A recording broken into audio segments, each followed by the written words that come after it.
each other, and we can't do that. It's true. And it's hard, like when you're stuck at home, especially if you have kids. And nothing but Vegemite. That can be super stressful. I'm betting there's plenty of Vegemite on the grocery shelves. I don't know. Not in Australia. There probably isn't. No, I mean here. Yeah. Oh, yeah. Can you buy it here? Yeah, I think you can. Sure you can. I'm pretty sure at the downtown, the Stabby Smiths, I've seen Marmite there, which is essentially. I think they're exactly the same thing, actually, but in England they call it Marmite. And Saw Vegemite at the Brickyard Harmons. I know I've seen it there. Mm-hmm.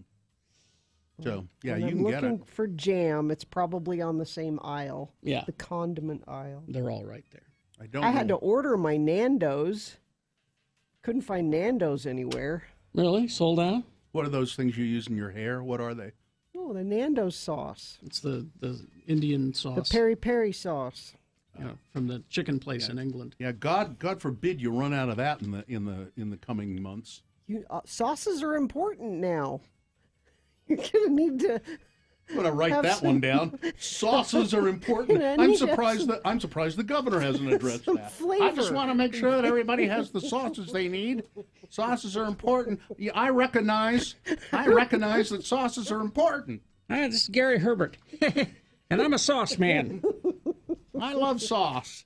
Like the rest of Utahns, I you love love sauce. sauce? I recognize that sauces are important to a Utahns' diet. It's important to have a variety of sauces.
Usual gang of misfits and dope addicts are here. Yep, we're here. Although it becomes more and more difficult to justify Being here. being here. We're here. Do you know what? I'm grateful that we're here because it's the little tiny bit of normalcy. Like, okay, I'm getting up and going to work. That's normal. Yeah. When it I'm was- not doing that anymore, that will be It was weird. It sure was normal yesterday here at work.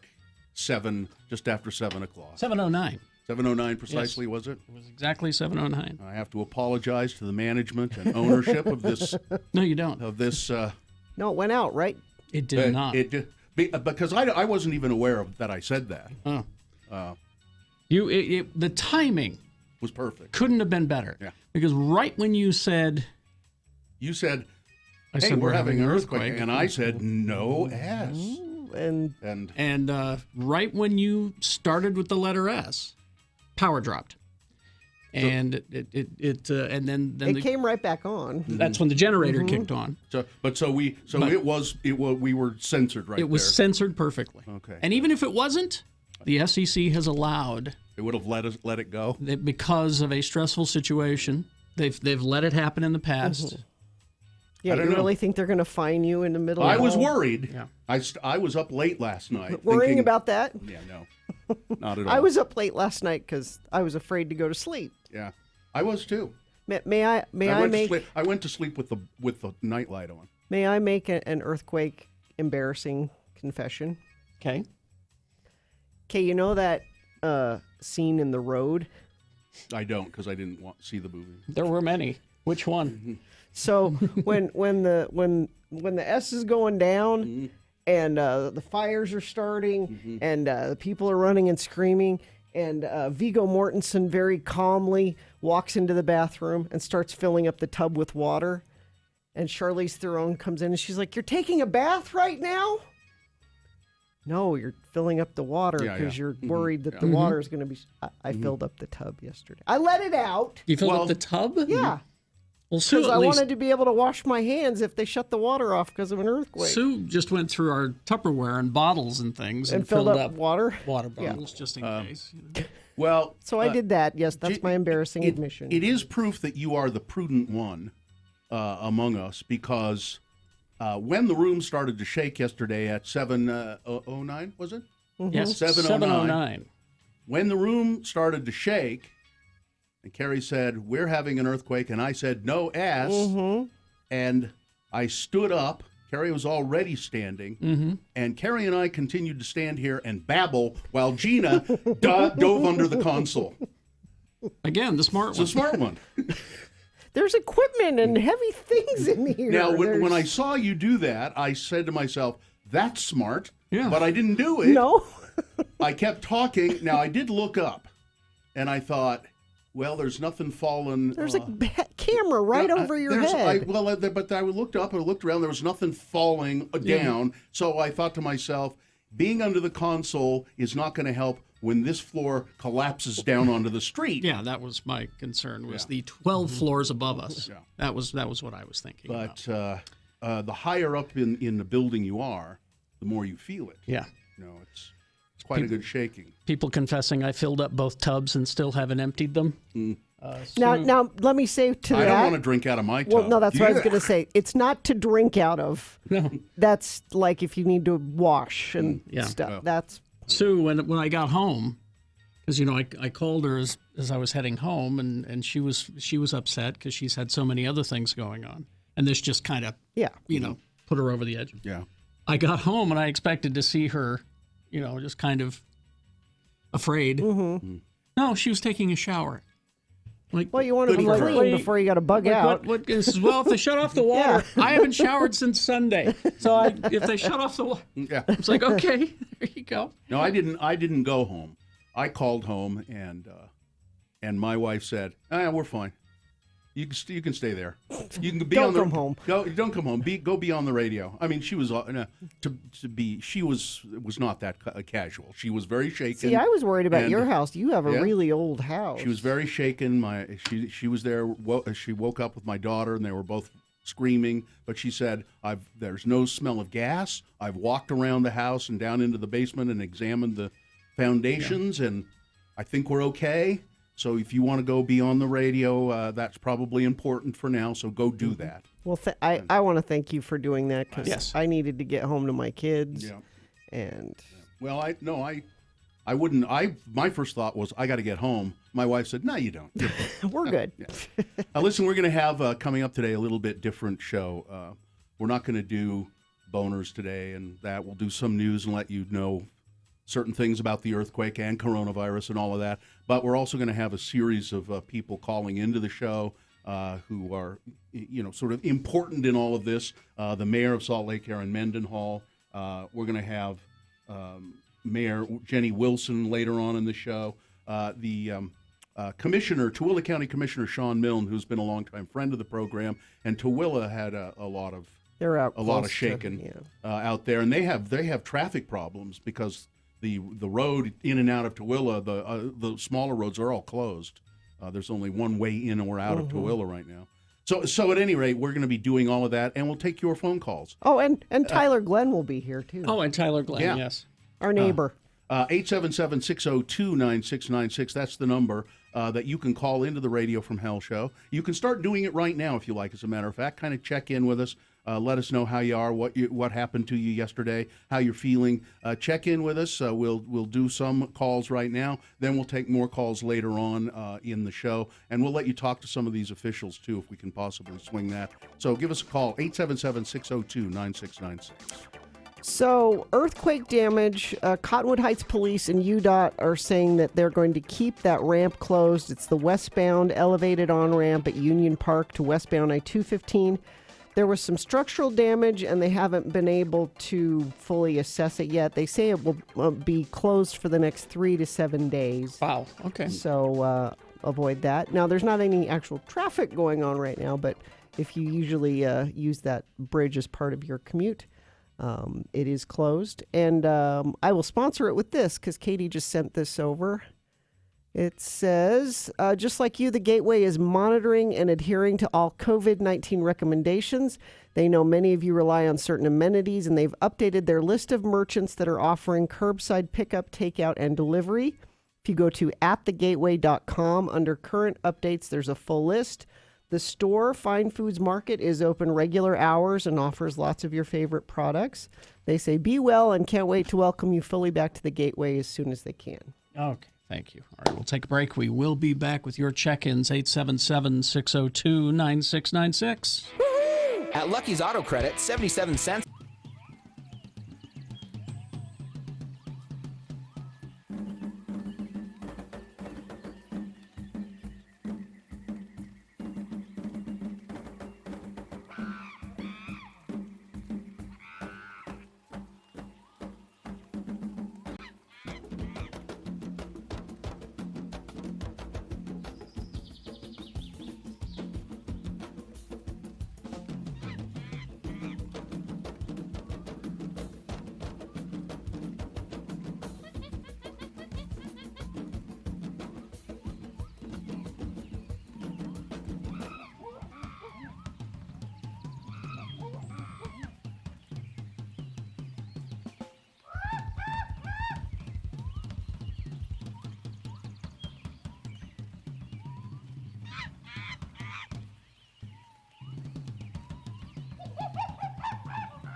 Carrie Jackson, Bill Allred, Gina Barberi, Radio from Hell on X96. All right, you ready? Yep. 3, 2, 1. Volkswagen Southtown. Festus and I have been sharing the 2020 Tiguan. Right now, it's got my flea bag in the back. Everybody should have a flea bag in the back of their car. And Volkswagen Southtown is making virtual car buying a reality. They're having heightened cleaning and sanitation going on right now. They make it easier for customers to work their car deals over the phone or email. That means it reduces the time spent in the dealership. Now, eventually you'll have to go in and sign papers. That's according to state law. But when you do that, when you're buying your new Volkswagen, it'll be conducted in a sanitized VIP space where you can meet with just one person at a time, allowing for social distancing. Volkswagen has taken all of this into account. And they're just great people there. This is another way to show what great people they are. Festus and I have worked with Sion. We've worked with Bo in the service department. We've worked with Stan. So give them a call or go to their website, vwsouthtown.com. Volkswagen Southtown. There we go. All right, is it time to officially begin the show? Yes. Let me sponsor it. Why don't I? Yeah, do that. Brought to you by Diversion Eatery. Delicious pizza, burgers, tacos, salads, available for curbside pickup. Uber Eats delivery, order online with diversioneatery.com. They do DoorDash and Grubhub also. Call 657-7326 Diversion Eatery. All right, the moon is a waning crescent moon, 20.5% of full. The moon will set today at 3:14 p.m. Today being Thursday. It's the 19th day of March in the year of our Lord Jesus Christ, 2020. And it is the first day of spring. Oh, it as is? well, here. Oh. And you're listening to the Radio from Hell show, starring the Spring Fresh Lords of Morning Radio. Carrie Jackson, Bill Allred, and Gina Barberi. Katie, for short, is producing the show, and Hawk, I believe, Yep. is Yes. in the... And Miriam's about also. I saw Miriam. you can see Hawk's work right now. He's running Radio from Hell television. If you go to x96.com/live, you can see us live in the studio, and you might have the opportunity to see some disaster happen right in the middle of the broadcast. Aftershock. We could have an aftershock. Yeah. Now there have been aftershocks. I haven't felt any since there was kind of a big one. 3 o'clock in the afternoon. Was it I think. was it that? And I sort of felt no, I didn't feel that. Oh. My kids and my wife said you didn't feel that. Or no, 1 o'clock. Yeah, it was, Yeah, it was 1 o'clock. I sat down on the toilet, Okay. and my first thought was, well, this would be a bad time for an aftershock. And there it was. And there it was. 5 minutes later. Yep. Yeah. 877-602-9696. That's the number to call. Check in with us. Just let us know, what was it like for you? What were you doing yesterday? There's only one call so far, so there are some lines open. 877-602-9696. Also, you could weigh in on, do you think we ought to be here anymore? Should we bug out? Because I'm wondering. Well, they got rid of the KROQ morning show. Yeah. Kevin minus Bean is gone. And our friend Allie. Allie I talked McKay. to Allie a little bit yesterday. Oh, you have to tell us about that. Let's go to Lana. Hi, Lana. Hi. Thanks for letting me listen. Thanks for Please being don't there. go off the air. We need you right now. I've always liked that name, Lana. You don't hear it too much anymore. Not a lot of. Do you ever run thank into you. many? Do you ever run into many Lanas? We actually have a neighbor girl a couple houses down. Her name is Lana. Huh. And whenever her parents go outside and yell for her, I'm like, what? No. And then I always wonder, should I say Yeah. Lana or Lana? It's Lana. Okay. I've heard them all. Yeah. So it's something here about intuition. Tell us about that. Yes. Oh my gosh, it was so weird. I woke up on time yesterday for work. I work at Walmart, so I'm still working. Mm-hmm. But I woke up on time. I just did not want to get out of bed. I was just dragging, getting ready. What I time- knew I was going to be what- late. I'm what like, time- I don't really care today. What time was on time? What time did you wake up? I was supposed to be at work at 7. I'm Okay. usually there at 7 or 5 to 7 Okay. because I work really close to Mhm. home. Mhm. And I'm just like, I don't really want to work today, which is not like me at all. I love my job at Walmart. And so I'm just dragging. And I go downstairs and I tease my daughter. I look at the clock. It was almost 9 after 7. I'm like, oh, haha, I'm late. I was supposed to be there about 10 minutes ago. And I'm making my breakfast, and the quake hits.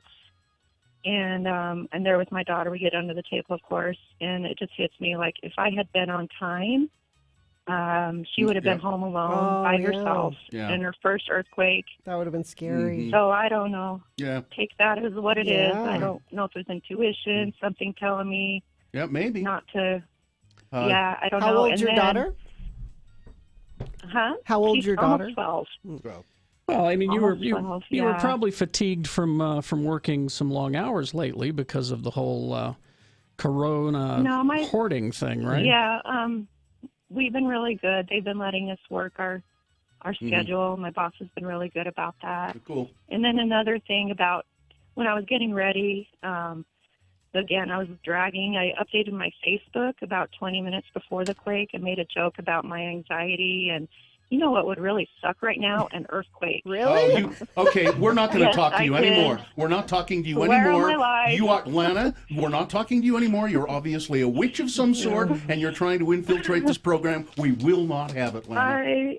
I could not believe it. It was a crazy day, and of course I stayed home with her because I knew there'd be aftershock. All right. Hey, Lana, we got to go to another call. So. Thanks, All right, Lana. see ya. We'll see Bye-bye. you. Bye-bye. Let's go to Lauren. Hi, Lauren. Lauren? Hi. Hi. You Thank you for okay? letting me listen. Yep, you okay? Oh my gosh, I am now. I was scared to go to sleep last night, to be honest. Yeah, me too. I think So we I all were a kept little feeling restless. like, oh my gosh, like something's gonna happen. Mm-hmm. Well, but you survived just fine, huh? I did. So Wednesday's my day off work. And so I was sleeping, and then all of a sudden, like, I bolt awake because everything is shaking. And I'm like, didn't know what to do. Everything that you learn in, like, elementary, all of that stuff, to, get under desks and stuff, totally flew out the window. I was like, oh my gosh, something's happening. Yeah. Well, I'm glad you're okay. Thanks for checking in with us. See you later. Thank you. Bye-bye. It is true. The earthquake, what you should do in an earthquake, I didn't grow up learning that. They didn't teach us any of that stuff. Well, you were in doing school. the nuclear war tests. Yeah, that's right. We had Every generation has its disaster. the nuclear war test was the girls were supposed to sit along the hallway, and then the boys were supposed to shield them. Really? Yes, shield them with their bodies. That's what you had to practice? Yeah, That's we terrible. did. I know. Let's go to Brian on line one. Brian I can't yet. You can't yet? Nope. Where our software for the Yeah, it's a good time for us. answering the phones is, Yeah. We need this fixed. Yeah. We need this fixed. If Dave is here, I don't know if he can There's do nothing anything he can about do it. during the show. Yeah. But it needs to be fixed because if we're going to be taking a lot of calls, we need this to work. Let's go to Brian. Hi, Brian. Hi, Brian. Good morning. Morning. Brian, what was your... So yeah, I was already at work. I managed the Pie Pizzeria, and things started swaying. I was in the office. A few things fell off of the shelf, but there was definitely a moment of panic and about 15 minutes of real serious adrenaline. I think I was fine until I heard you all come off of the radio, and I was like, oh, crap. Yeah, there was a period there where we weren't on. We were just playing some music and best ofs, I think, for, I don't know how long it was, maybe 45 minutes or so. It was as long as it took for you to get up to Todd's, I guess. Yeah. I wasn't listening at that point. I was going around my house looking for damage and smelling for gas. Yeah. So. Well, I'm glad you're okay, Brian. It ended up being a pretty productive day for us. We're taking some pretty serious precautions for contact-free deliveries and contact-free pickup orders, and everybody overwhelmingly happy that we're trying. I think to keep things going, you probably need employees too, don't you?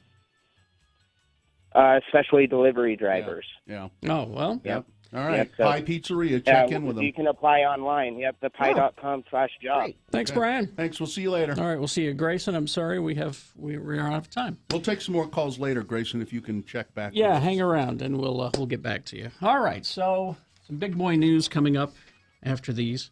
Oh, we are going to do geek news? I don't know. I think that's just always on there. Okay. All right. Because I can throw a little one together. We'll see what happens. We'll see what happens in the next break. We'll find out. Traffic, Gina. But signal problems, all directions, Redwood Road, 5225 South in Taylorsville. Treat it as a four-way stop. Earthquake damage to the elevated on-ramp at Union Park to go westbound I-215. They're going to be taking their time inspecting it for structural damage, so they're saying it will be down for 3 to 7 days until a full assessment is completed.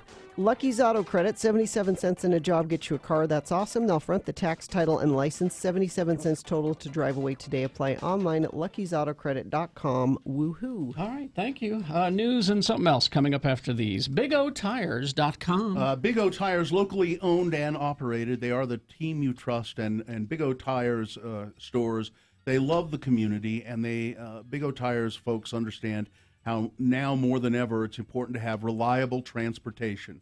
Now, all Big O Tire stores are following all the CDC guidelines for cleanliness in the stores. They have no credit needed financing and 6 months zero interest financing as well. And right now, Big O Tires is offering this $29.95 Healthy Car Special, which includes standard oil and filter change.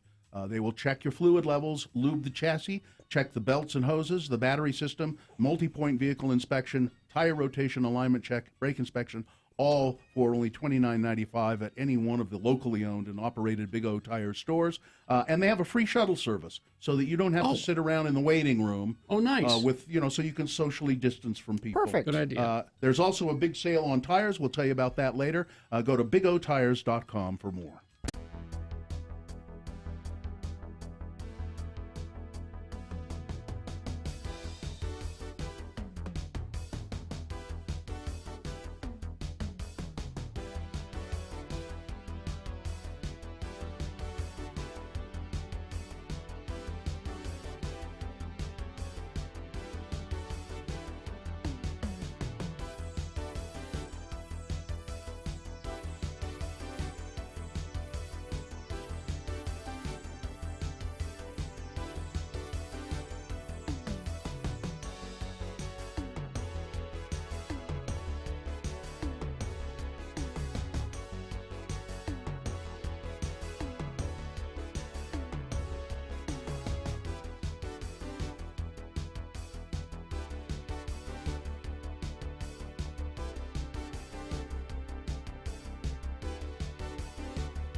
Follow Gina Barberi on Twitter at RFHGina. This is Radio from Hell on X96. I just tweeted this lovely video that Gal Gadot made with a bunch of people that were in Wonder Woman, and they're all singing Imagine. Yeah, and there are a lot of right-wing asshats who are very critical of that video. Why? Because it's it's a kumbaya and the hippy dippy liberals and just. Aren't we supposed to be coming together? Haven't they said that themselves? Yeah. Stop talking about who's to blame and let's all come together. That sounds like a come together moment. Yeah. I thought it was nice. By the way, just quickly before we go to the news, I want to thank my son, my young son. He's how old? Oh, he'll be 21. Jeez. Anyway, he's the one who made that little video that yesterday that's been on social media now on all of our social media of when the earthquake hit the studio here, and he's the one who picked the right at the end when we've interrupted for technical difficulties. He put all that together, so thank you for doing that, Little Bill. The Spanish Flea? Yeah. Music? Yeah. Good choice. He picked that as well. Yeah. So, anyway, you can see all of that on any of our social media today. If you want to look at it yet again. All right.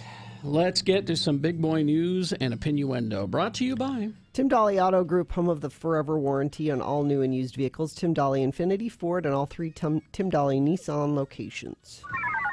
Well, the 5.7 magnitude earthquake that hit yesterday, that's just the last thing we needed at this time. It hit near Magna, knocked out power for tens of thousands of people in the largest earthquake that the state has had since 1992. Back in 1992, that earthquake was centered down in Washington County in the St. George area, and it was felt up here, but very mild. But I remember driving down to Zion National Park after that earthquake, and there was still a lot of damage. And part of the a hillside had collapsed all over a road down there, the road that was in Springdale, and it was a big earthquake. The one that hit yesterday was plenty big. No reports of serious injuries in Salt Lake, the police said. Rocky Mountain Power said about 55,000 customers had their power knocked out. I believe almost all of that is all back now. For miles around the Capitol, china rattled in cabinets, pictures plummeted off walls, and power snapped out. At the Salt Lake Temple of the Church of Jesus Christ of Latter-day Saints, the tremors were so intense that the trumpet of the angel Moroni that sits on top of the temple, the trumpet that he holds, fell out of his hand to the ground below. Now, I don't know what we're going to do, because that he is supposed to blow that trumpet to signify the end of the world. So what's he going to do when that some bitch is on the ground? Well, I guess that means I think take this as a good sign, because that means we're nowhere close to being the end of the world if he doesn't have his trumpet. There's a picture of it at x96.com /live on our feed there. Now, I was talking to my wife about that when I got home yesterday, and she said, "Oh, it really did? I thought it was a joke. No, it I did. thought people were, no. There's a video out there, actually, if you look for it, of during the aftershock, the angel statue shaking back and forth. So many residents are staying indoors because of measures to stem the coronavirus outbreak around the country, which was a good thing in a way, because there weren't people. Now, it was still early in the morning, but there would have been more people out on the streets had it not been for that. And there was a lot of stuff, a lot of bricks and decorative stuff falling off buildings in downtown Salt Lake. Governor Herbert urged people to stay home yesterday unless they work in public safety. In the 2 hours after the earthquake, the U.S. Geological Survey said that at least 18 aftershocks had rippled through the area. I think I heard more like there had been 25 or 30. No, there's been 98. 98 now? Yeah. Now, the largest one was 4.6, and that was a pretty I haven't felt really any of those others. And they've been quite small, 2.2 and that sort of thing. I felt that one at 1 o'clock yesterday. I was in the kitchen with my kids, and we were giving it one of those. This is a bigger one. Yeah, that's what we were doing. Lindsay says that she's felt just about all of them. She's out in that area. Now, we had to evacuate this building, the building management. We wanted to stay here, stay on the air, but the management of the building said, no, you must get out of the building. We can't guarantee that it's safe right now. We'll have to inspect it, which they did. And by yesterday afternoon, they said, it's safe to come back and go to the building. We would appreciate it, though, if you would stay out of the downtown area for the rest of the day. Now, today, I think people can start coming back downtown if they need to. Still avoid it. Don't come down. Yeah. Don't come down to just check it out. Yeah. Let's go look. There's really nothing to see. Well, no. So now Magna, where the epicenter of the quake was, there's a fair amount of damage. I'm trying to find that story. The downtown Magna, there is a main street there, and there are really old buildings. The Colosimo Sausage Building, that's where Colosimo Sausages originated, was in Magna. You go to x96.com/live. We have coverage. I think that they still make sausages there. I think so. Or still use the building, but they won't be using it now because it's pretty damaged. The Utah Department of Transportation inspecting bridges to make sure that things are okay. There has been some damage, and Gina's been reporting that at least one on-ramp is closed because of the earthquake. More aftershocks are expected. It could go on for a few days. There was a big rumor going around yesterday saying, they're predicting another big one. They can't. If they could predict earthquakes, we would have known that one was coming. And I'd like to know who started those rumors. Facebook started so that them. we can find the person that did that. I think scientists would love to be able to predict earthquakes. That would be awesome. Following the initial quake, rumors started to flood social media after an email surfaced claiming to be from a stake president. The email claimed that a very large aftershock was being predicted in a short time from the initial earthquake. Another rumor started that refineries were impacted and there would be a gas shortage. The University of Utah seismology, the email that was supposedly from a stake president said this: the University of Utah seismology just released a statement. They expect at least a 9.0 aftershock within the next 30 minutes. Please be safe. Stake presidency. I don't know why people do that. They think it's funny. They want to get people all worked up about the whole thing. It's not. Now there could be another earthquake. Yes, there could be. But any prediction of one is a lie because you can't predict them. No, you can't. Let's move on to coronavirus. Utah Congressman Ben McAdams has tested positive for the coronavirus. There is one other member of Congress so far. Florida, I think. I can't think of his Florida name right congressman. now. On Saturday evening, after returning from Washington, D.C., Ben McAdams writes, I developed mild cold-like symptoms.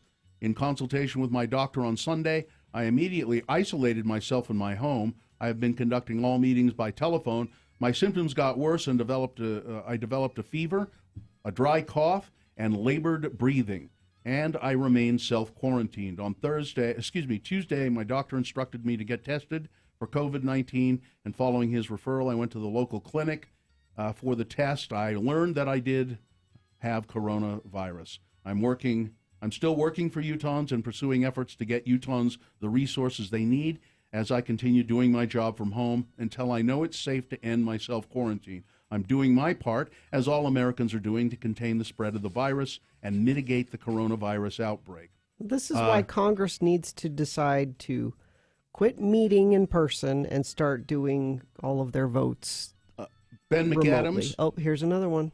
What? Aftershock, just now. I can't feel it. It's done. Yeah.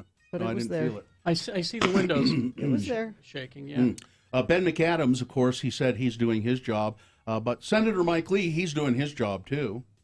Calling it flawed legislation, Utah Senator Mike Lee was one of 8 senators who voted against the relief bill that will provide paid sick and family leave for many Americans while also offering free COVID-19 testing and bolstering unemployment insurance. The coronavirus is a real emergency, and the federal government can and should act to mitigate the economic pain from this situation, Lee said. Unfortunately, this House response bill is Rube Goldberg machine of unfunded mandates and tax benefits that will only end up hurting workers.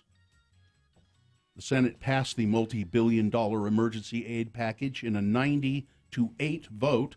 Mitt Romney voted yes in favor of the bill. Of the 8, Mike Lee voted against it, and of course Rand Paul was one of the others of the 8. Mitt Romney said he was pleased the Senate passed the bill with bipartisan support. Now we must urgently act on additional measures to provide economic relief for working Americans and families, protect health workers and patients, boost small business, and help secure our economy. Congress is now expected to take up $1 trillion stimulus package to help lessen the financial fallout from the coronavirus pandemic. Now, I want to mention this in connection with this massive bill that's been passed. Mitt Romney saying the federal government needs to step up and help people. Senator Deidre Henderson, she is in the Utah State Legislature, conservative from Utah County. She's announced that she's retiring. She was the one who led that walkout of female senators, female legislators about the ultrasound and abortion bill. But she's retiring, and she said this in her retirement statement. Okay. I'm not going to run again. She says, I've been extremely honored to represent Senate District 7 on Utah's Capitol Hill. The trust you have placed in me to be your voice and your representative to the Utah Senate has been humbling. I have always tried my best to listen to you and use a principled approach to protect freedom, increase government transparency, and limit the intrusion of government into our lives. Okay. Limit the intrusion of government into our lives. If there is anything we need right now, more than anything, please, is the federal government to intrude in our lives. And I maintain that part of the reason we are having this really raggedy approach to the coronavirus, this really haphazard approach to the coronavirus, is because of that kind of thinking. That's exactly that the Republicans have always said, we need to limit the intrusion of government into our lives. We can't have the government being a babysitter. When are parents going to start being parents? All of that kind of nonsensical thinking. South Korea and China. Let's talk about those two countries. People say, oh, so you want to be like China, huh? You want to have no. South Korea was able to do the same thing that China has done, and that is stomp this coronavirus down. There are no new cases coming out of China, it's reported today. No new cases. They have apparently stopped it. South Korea, similar results. Yep. Now, you say, so South Korea is a democracy. Yeah. It is a democratic government. But there, the government is for the people. Not for the rich, not for the wealthy.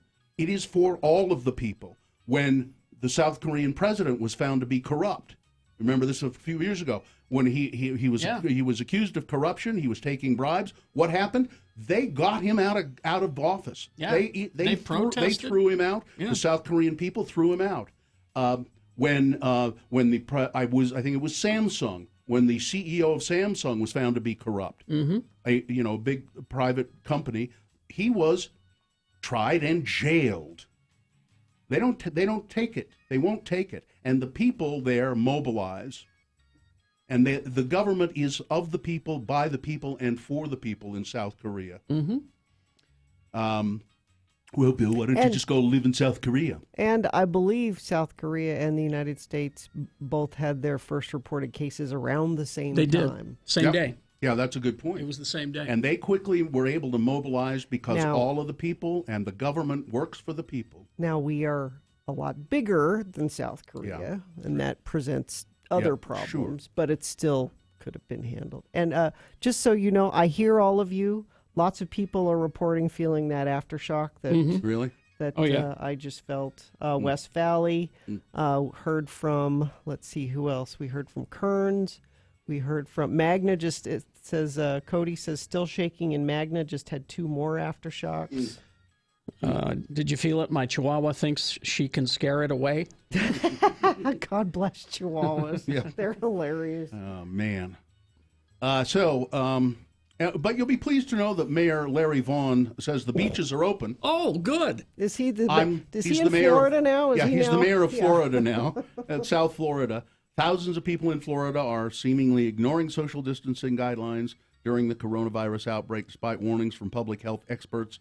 Photos and videos show beaches across the state packed with spring breakers. I saw some video clips of kids on spring break. I'm not going to let the coronavirus stop me from partying. I've had this planned for 2 months. Yeah, that's not going to ruin spring break for me. And so far, the governor of Florida, let's just call him Larry DeSantis. Vaughn for now. Yeah. DeSantis. Ron DeSantis, that's right. So far, he has not seen fit to say, no, the beaches are closed. Wow. He needs the summer dollars. Now they've closed certain beaches. South Beach is closed. Oh, okay. But some are still open. They should just close them all. Of course, it looks like Joe Biden will be the Democratic nominee for president. But in good news, on Tuesday, Donald Trump also clinched the GOP nomination. Oh, he did. Didn't he clench the nomination? He clinched. One other quick thing, Trump and other people have started to call this the Chinese virus. Yeah. It's the Chinese virus, and people say, why are you doing this? Why are you demonizing the Chinese people? And he says, well, it's very common the virus is from China. It's where it started. It's from China, and it's very common to call a disease like this after where it originated. And I saw this tweet about that earlier today. I don't know who this is, but said, yes, the virus originated in China, but the technical term is COVID-19. Your mom originated in the back of a Buick Skylark, but we call her Judith.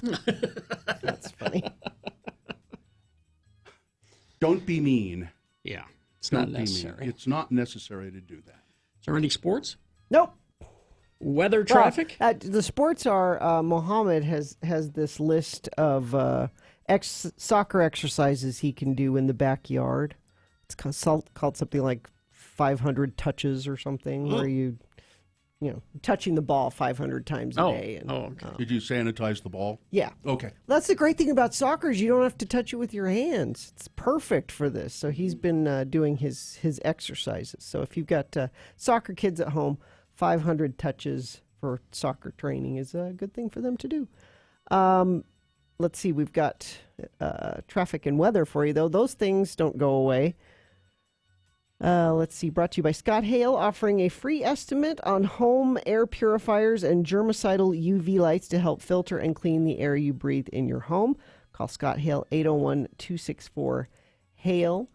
It is raining just a little bit this morning. It's more just kind of damp all around. Yeah. That's going to continue through today into tonight. And then into Friday, we should have partly cloudy skies, 49 for a high. Traffic, we've got delays stacking up for Tooele County drivers on SR 36 trying to get onto I-80. Eastbound is down to 1 lane, and SR 202 is closed in Magna. We're going to be talking to some people from Magna in a little bit to learn a little bit more about what that's like for them. Allow extra time on your drive and stay on I-80 eastbound into Salt Lake Valley. Traffic lights are malfunctioning Redwood Road and 5225 South. Treat that as a four-way stop. And just remember, there's that closed on-ramp at Union Park to go westbound on I-215. It's going to be closed for 3 to 7 days until a full assessment is completed. $3,500 more for your vehicle trade-in, no matter its condition, only at National Auto Plaza in Murray, Sandy, and now open in American Fork. All right. We will take a break. We will be back. We'll be talking to Erin Mendenhall, The mayor of Salt Lake. Mayor of Salt Lake. We'll talk to her about the events that happened yesterday. Stand by for that. UtahAdvocates.com. You might need an attorney if you have been involved in an accident. And how do you know if you need an attorney? Well, probably the best thing to do is consult with one, and that's what the advocates do. If you call them at 801-355-5550, 24 hours a day, 7 days a week, you will have an attorney on the line immediately. Yes, live. Yeah, and you can talk to them about what kind of an accident you were in and whether they think that their services could be of use to you. And they can do most of that screening on the phone. And then if they take your case, they don't charge you any money unless they get you a settlement. So if you've been in an accident and you don't know where to turn, I would suggest taking advantage of this great firm, Driggs, Bills and Day. Call 801-355-5550. That's 355-5550. Or chat online live with an attorney at utawadvocates.com.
Radio from Hell on X96. Okay, it's 7:02 right now, and Aaron Mendenhall is on the phone. That's Mayor Mendenhall Mayor to Mendenhall, you. sorry. Good morning, Mayor. Top of the morning to you. Can I thank you, first of all? I've been watching a lot of your press conferences and things, and your calm, steady hand is one I'm glad is guiding us. You do handle things with grace, Yes. I must say. Thank you. So That's where do kind of you. Where do we start? What do people need to know, do you think? Well, I was just listening to the PSA during the commercials, asking us not to touch our eyes or mouths and do social distancing. And as of yesterday, you need to do all of that and be under a table sometimes. Yeah. So hopefully, I know we had some aftershocks through the night, but hopefully the big shakes are over and we can focus on the pandemic. We just had one reported about 15 minutes ago. It was a 3.3 aftershock, and it registered in West Valley, actually, so not in Magna. Well, what's the what's the situation downtown Salt Lake, where we are? Yeah, right. Do you mean from an earthquake or a pandemic perspective? Well, let's start with the earthquake and move on to the pandemic. Pick your disaster. I'll tell you from a city infrastructure standpoint, we are gratefully in pretty good shape. Mm-hmm. Our water system, public utility system, is quite sound. Everything is safe and running well. Our streets, fared very well.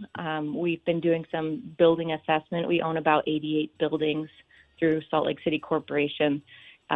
City Hall has sustained a bit of damage, but I think most of that was plaster damage, so we won't be going back in there for a little while. But Salt Lake City infrastructure is in good shape. It's the business economy that's, I think our biggest worry. And we've created a survey. We've heard from over 450 businesses in Salt Lake City at this point, and across the board, people are hurting. Yeah, I saw that the city council had passed an emergency relief bill for that sort of thing. Did I read that right? That's right. They held their first completely electronic meeting on Tuesday and approved a $1 million request that I'd made for us to be able to make some very quick, low interest and very flexible term loan money available for our small businesses. We have 17,000 licensed businesses in Salt Lake City, and 90% of them are small businesses. So the impacts are huge. Of course, the food and beverage and the entertainment industry directly being affected, but businesses across the board are. We know that SBA money from the federal government is coming.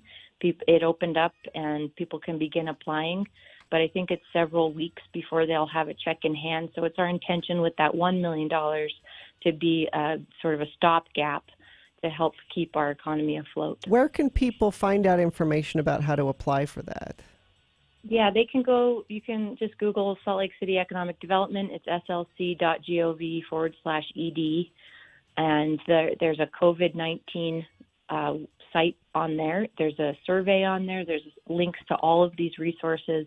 And our economic development team is also here to help businesses navigate that application process for the federal dollars as well. We're talking to the mayor of Salt Lake, Aaron Mendenhall. How is the public safety issue? I know you work with Chief Brown very closely, the Salt Lake Police Department. Are people staying calm and not getting out of hand? I know the police ask people to do that to some degree. I think there's pervasive worry and concern among all demographics in the city, but also it's that we're the capital city, we're an urban center, and so we very much need our police department and our fire department to be doing their jobs. I know that the dispatch received, they would, on a 4th of July was our comparison. 4th of July last year, during the day, they received about 750 phone calls.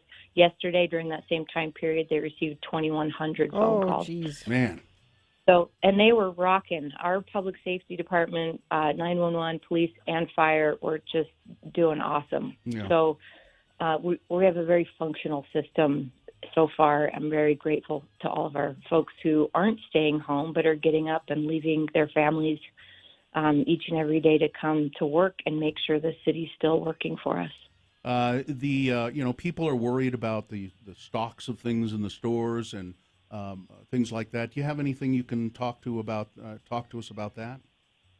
Yeah, we are not anticipating supply chain disruption, so it's really quite unnecessary to go clear the shelves. Mm-hmm. The grocery stores will remain open, and I don't know if you saw it. It kind of got distracted by the earthquake yesterday. Our council chair, Chris Wharton, had a great idea earlier this week that maybe the grocery stores could open for an hour or a couple of hours each day for vulnerable populations only. Not that they could, necessarily screen people, but to say during these hours, it's for people over 60 or with compromised immune systems. And we made some calls, and Target has taken us up on that. Smith's has done it as well. Mm-hmm. There may be some other grocery stores following in line. So everybody, the creativity of our whole economic ecosystem and just our city as a whole has been astounding. I think it's really showing who we are as a community, not only through a pandemic, but for us to grapple with an earthquake or several earthquakes. Mm-hmm. Salt Lake City's tough. We're smart, we're strong, we're flexible, and it's coming through very clearly for me now. You ran for mayor and won handily, I think, and sometimes, you didn't have any idea that you were going to become the mayor of a badly damaged ship. She just wanted our air to be better. That was the plan. Actually, the air is really good. It's quite clear right now. No one's driving. Look at how effective you are. Everybody's not driving. Yeah. I guess this is you don't know what's going to happen, but this is what you signed up for, I guess. It is, and I'm a bit of a pessimist at heart, so I've always thought, gosh, that if I get elected, that earthquake's going to happen. I wasn't completely blindsided, but it was definitely a surprise at 7:09 yesterday. Yeah. Where were you when the earthquake happened? Were you still asleep? Were you up working? What were you doing? I was asleep. I was up working quite late the night before, and my alarm was set to go off at 7:25. So it was a little sleep-in of a morning for me. And there may have been some expletives as I jumped out of bed, thinking, really? Really? Well, it has officially been 24 hours because it's 7:09 right now. Yeah. How many earthquakes have we had now, Carrie? Gina has that number. I thought it was 98 or 99 because we just had one about a half hour ago. So. There were a bunch of them. Yeah. 101, Katie's saying 101. Okay. Wow.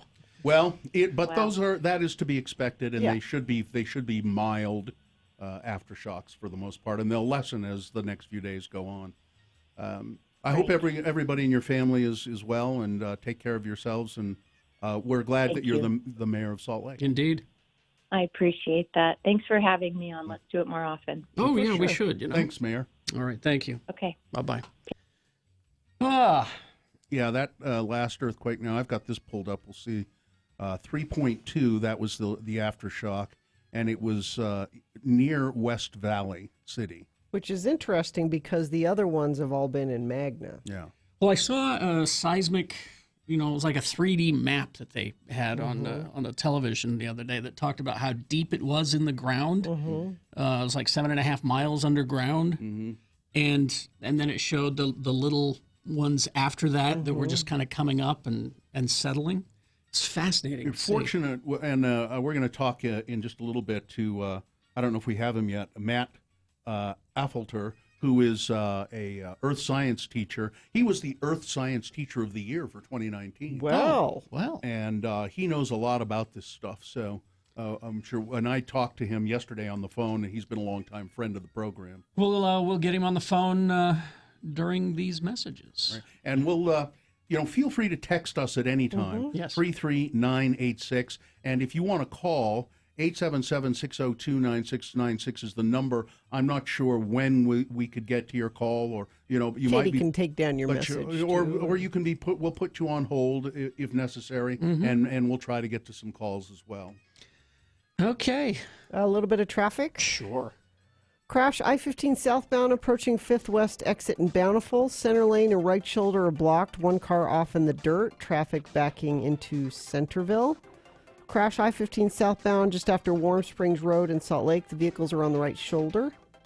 Delays are stacking up for Tooele County drivers on SR 36 trying to get on I-80. Eastbound is down to one lane. SR 202 closed in Magna. Allow extra time on your drive and stay on I-80 eastbound in the Salt Lake Valley. And just a reminder that there is that closure in Cottonwood Heights, the on-ramp at Union Park to go westbound I-215 due to structural damage will be closed for 3 to 7 days while they are making their assessments. Zero Res leaves no dirt attracting residue behind so your carpets stay cleaner longer. Zero Res will clean your carpet for $33 per room and your fourth area is free. Online at zerores.com. All right, thank you very much. We'll continue. We'll get some news coming up and a little bit of learning on the way. Stand by for all of that. HasterGames.com is the website, although they'd like you to come down and see them at 6831 South State. You're stuck at home.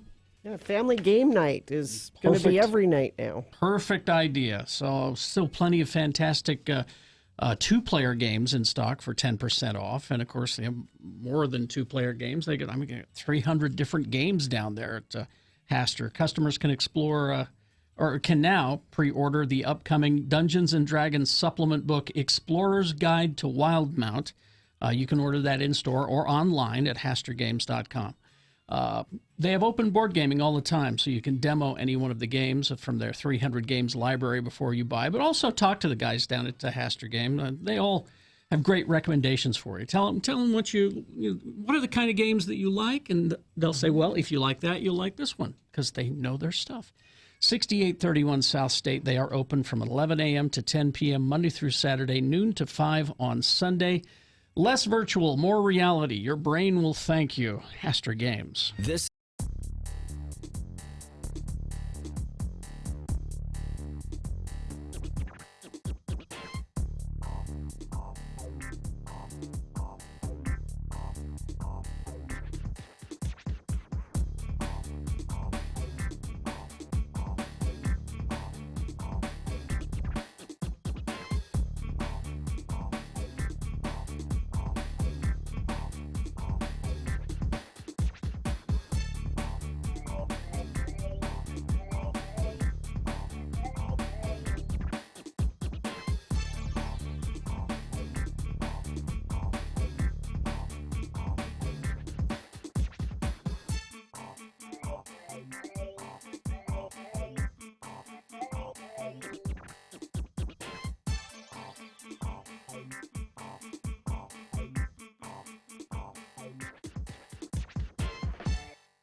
Radio from Hell on Instagram, Twitter, and Facebook. X96. 7:19 right now. And a little bit of a different show today. Yeah. No boners. No boners. We're just going to be talking to experts. We're going to get Matt Offalter on the phone here in a moment. Yeah. And he's like a science guy, right? He's the earth sciences teacher at Cottonwood High School, but he was the 2019 Earth Science Teacher of the Year. Well. And I talked to him on the phone yesterday, and also did some email exchange with him. He knows an awful lot about this stuff, and he knows how to convey the information in a really clear and concise way. Oh, good. About earthquakes. So he'll be valuable. He'll have valuable information for us. I want to thank Todd Newcomb, by the way, our program director. I went out to Todd's house yesterday to continue being on the air as much as we could after we were forced to evacuate this building because of the earthquake. And I was out there working with Todd and his two dogs. and Todd's wife works in insurance, and she does her work from home. And she was on the phone in the other room, and it was just call after call after call after call, dealing with people with insurance problems from all over the country. Not just because of the earthquake here, but a coronavirus stuff. Oh yeah, as well, from all around the country. And but as I left, Todd said, "Hey, do you need any toilet paper? I've got some extra." He gave you some? He gave me 2 rolls of toilet For paper. nothing? For coming out and being on the radio. I thought that was very kind of him. We can trade radio for toilet paper? Well, I had did. no idea. It's Tradio. Yeah. All right. Matt is on the phone. Let's see if we can get him. Here we go. There's Matt. Hi, Matt. How are you? Good. How are you guys doing? Good. Matt Affelter. That's how you say your name, isn't it, Matt? Yeah, Affelter, something like that. You're not quite sure yourself, apparently. I don't speak German, so, you know. I see. Matt is the earth science teacher at Cottonwood High School, right? Yes. And also and at Salt Lake Community College. And also the Outstanding Earth Science Educator of the Year for 2019. We were talking yesterday about all of this stuff. Just as concisely as you can, Matt, talk about the earthquake that happened yesterday. What exactly went on there? So, the first and most important thing to say is that it's not really that weird of an event. These kinds of things happen a lot. It has been a little while since we had one, so it makes it seem a lot more weird than it probably is. Mm-hmm. We had, you were talking about this yesterday, like the last earthquake of this size was in '92 down in St. George in the entire state, and the last one of this size in Salt Lake County was in 1962. So it had been a while, but we've had something like 36 events over 5.0 since 1850. So in reality, it's not like it's totally out of the blue weird. I actually remember it's a pretty normal event. I actually remember in 1962 sitting in my mother's kitchen, and all of a sudden I noticed the light, the pendant light she had hanging over the dining table, was swinging back and forth, and that I didn't feel any movement. I just saw that light swinging back and forth, and I went, "That's weird." And then all of a sudden, there was almost a noise. There was like a cracking noise, bam, and the earth shook for just a second, and then it stopped. But I was up in Weber County, and that one was centered at where? In Salt Lake area. Well, I mean, it was actually in Magna as well. Oh, was it? Yeah, but it was only like a 5.0 if I remember correctly. So a little bit smaller, but I guess what I'm just trying to say is, it's not super weird. But I'm wondering if someone like you, just a little bit as it's happening, you get excited. Oh yeah, for sure. It's exciting. It's scary. I'm from Southern California, and I was in the 1994 Northridge earthquake, which was a 6.7. Wow, that's big.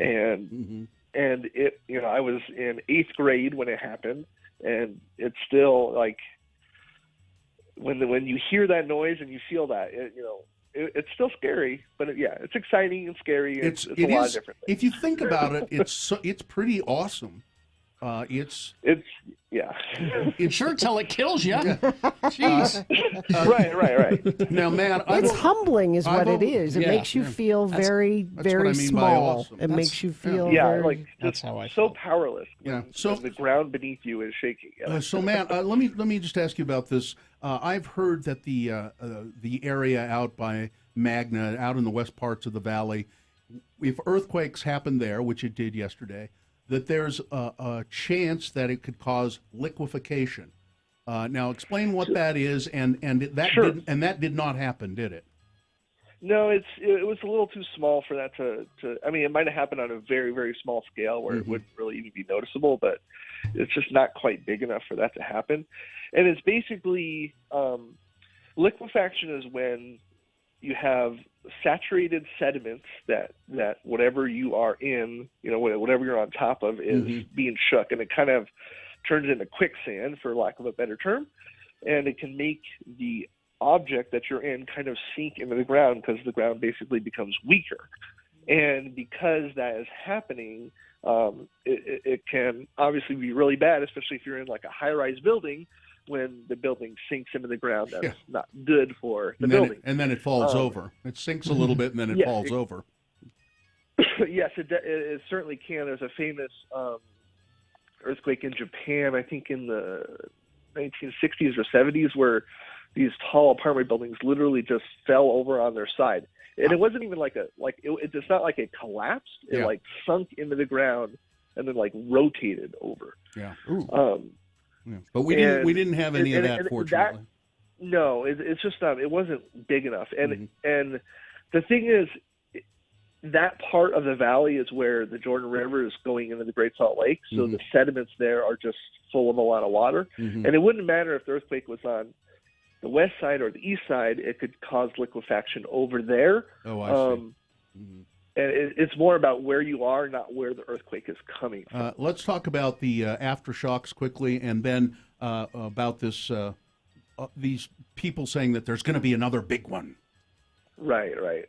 So, aftershocks are totally normal. Like I got woken up by that 3.2 a little bit ago, and it's normal for these to be kind of happening, and it kind of is unnerving, but it's the kind of thing that is always going to happen with these types of events. It's very, very, very rare for something like this to trigger another event of a larger size. It is incredibly expected and common for you to have those smaller events afterward, but it's not impossible. It's not going to cause a big earthquake generally. It's very rare when that happens. Yeah. Now, just last year in actually my hometown in California, Ridgecrest, California, they had an earthquake on July 4th, and that caused a bigger earthquake on July 5th, a 6.4 and a 7.1. But that was really, really unusual. It does not happen, and it's also a different kind of fault that makes it a little bit easier for that to happen. It's not. It wouldn't be that weird. It would be very weird for this earthquake to cause a bigger earthquake. It's not impossible, but if it was going to happen, it probably would have already happened. And every minute that goes by, it gets a little bit more unlikely for that to happen. Yeah. Now, nobody can predict earthquakes, isn't that right? Absolutely not. So anyone it's passing really that around is lying. I really want to find out who started that. It's the holy grail of geology more than anything. You'd like to be able to. Oh, yeah. I mean, it would save, millions of lives. It would be the greatest thing. And people have been trying seriously for about 50 years, trying to figure out a way to predict earthquakes, and there just hasn't been any success with that, unfortunately. Yeah. Now, this one was, I thought I saw 7.5 miles underground, the big one. So, let's see. Let me look at my little. It was 11.9 kilometers. Yeah, that's about 7.5 miles. Yeah. Is that considered deep? It's kind of what you would expect. When you're dealing with earthquakes that are a little bit bigger, that number is really just where the earthquake starts, but then it actually goes over a larger area. And if the earthquake actually had gotten up above a 6, it actually would have been big enough that it could have physically broken the ground surface. Oh, I see. That's about the number where you start to like actually crack the ground. And not like crack like it would swallow you like in the movies. It's not like that, Like but it could Superman. literally break the ground. Yeah. Matt, where is a good place for people to go if they want to just kind of keep up to date on these aftershocks and things like that? Is there a website that people can go to? Yeah, I like just the USGS has a really good place. The U of U is where they get all their data, so they also have a similar database to look at this stuff. If you just go to the USGS on the main page, usgs.gov, and click on the little latest earthquakes, you can get that. And then, what I'm looking at right now is this earthquake map that shows all the events that have happened since the major event that happened. Now, Matt, I have to ask you one other question. We're talking to Matt Affelter, who is an earth sciences teacher at Salt Lake Community College and at Cottonwood High School. You're kind of stuffed up. And you have a bit of a cough. Are you okay? I think so.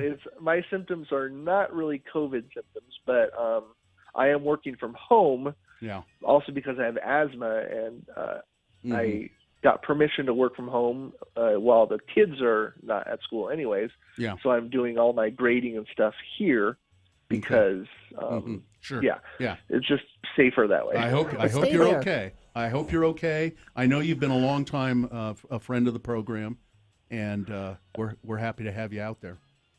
I'm happy to listen, and thanks for letting me talk. And feel free to check back in with us if you think there's any new information we need to have. We'd love to. Yeah, hear I think I responded to your email pretty quickly, and I'll always do that.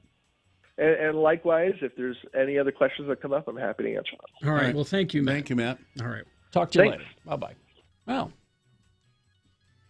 Well, that was informative. I don't know if I feel any better. I guess it's a lot of this could happen and that could happen. Maybe this could happen. I think it's odd or interesting that it can happen that an earthquake will trigger another one. I didn't think that was possible, but it is, I guess, possible according to Matt. But it's very, very rare. I just saw an interesting question pop up. When does it switch from being an aftershock to actually calling it another earthquake? And they said when it's bigger than the original earthquake. Oh, okay. So they're aftershocks until... Is everything that's smaller. I thought that was kind of interesting. Is there something? Look up the term foreshock. Foreshock? Yeah, I think there's something called a foreshock as well. So in other words, there'll be and I don't think this is kind of not a gonna foreshock is an earthquake that occurs before a larger seismic event. The main shock and is related to it in both time and space. The designation of an earthquake as foreshock, main shock, or aftershock is only possible after it's finished. So someday they'll look back and go, "Oh, this was the." Okay. Yeah, got it. No, actually, talking to him made me feel a little bit better. Good. It's interesting. It is interesting. Now, he said he was in the 8th grade when he was, and that Northridge earthquake. Huge. Yeah, it was 6 point something, I think he said. And it caused a lot of damage in California and loss of life as well. Yeah. I think it happened during the World Series, as I recall. Remember, the people were sitting sitting at waiting for a World Series game to start, and all of a sudden the whole stadium started to shake, and the game was called off, as I recall. But he was in the 8th grade, and I was going to say, is that where it started?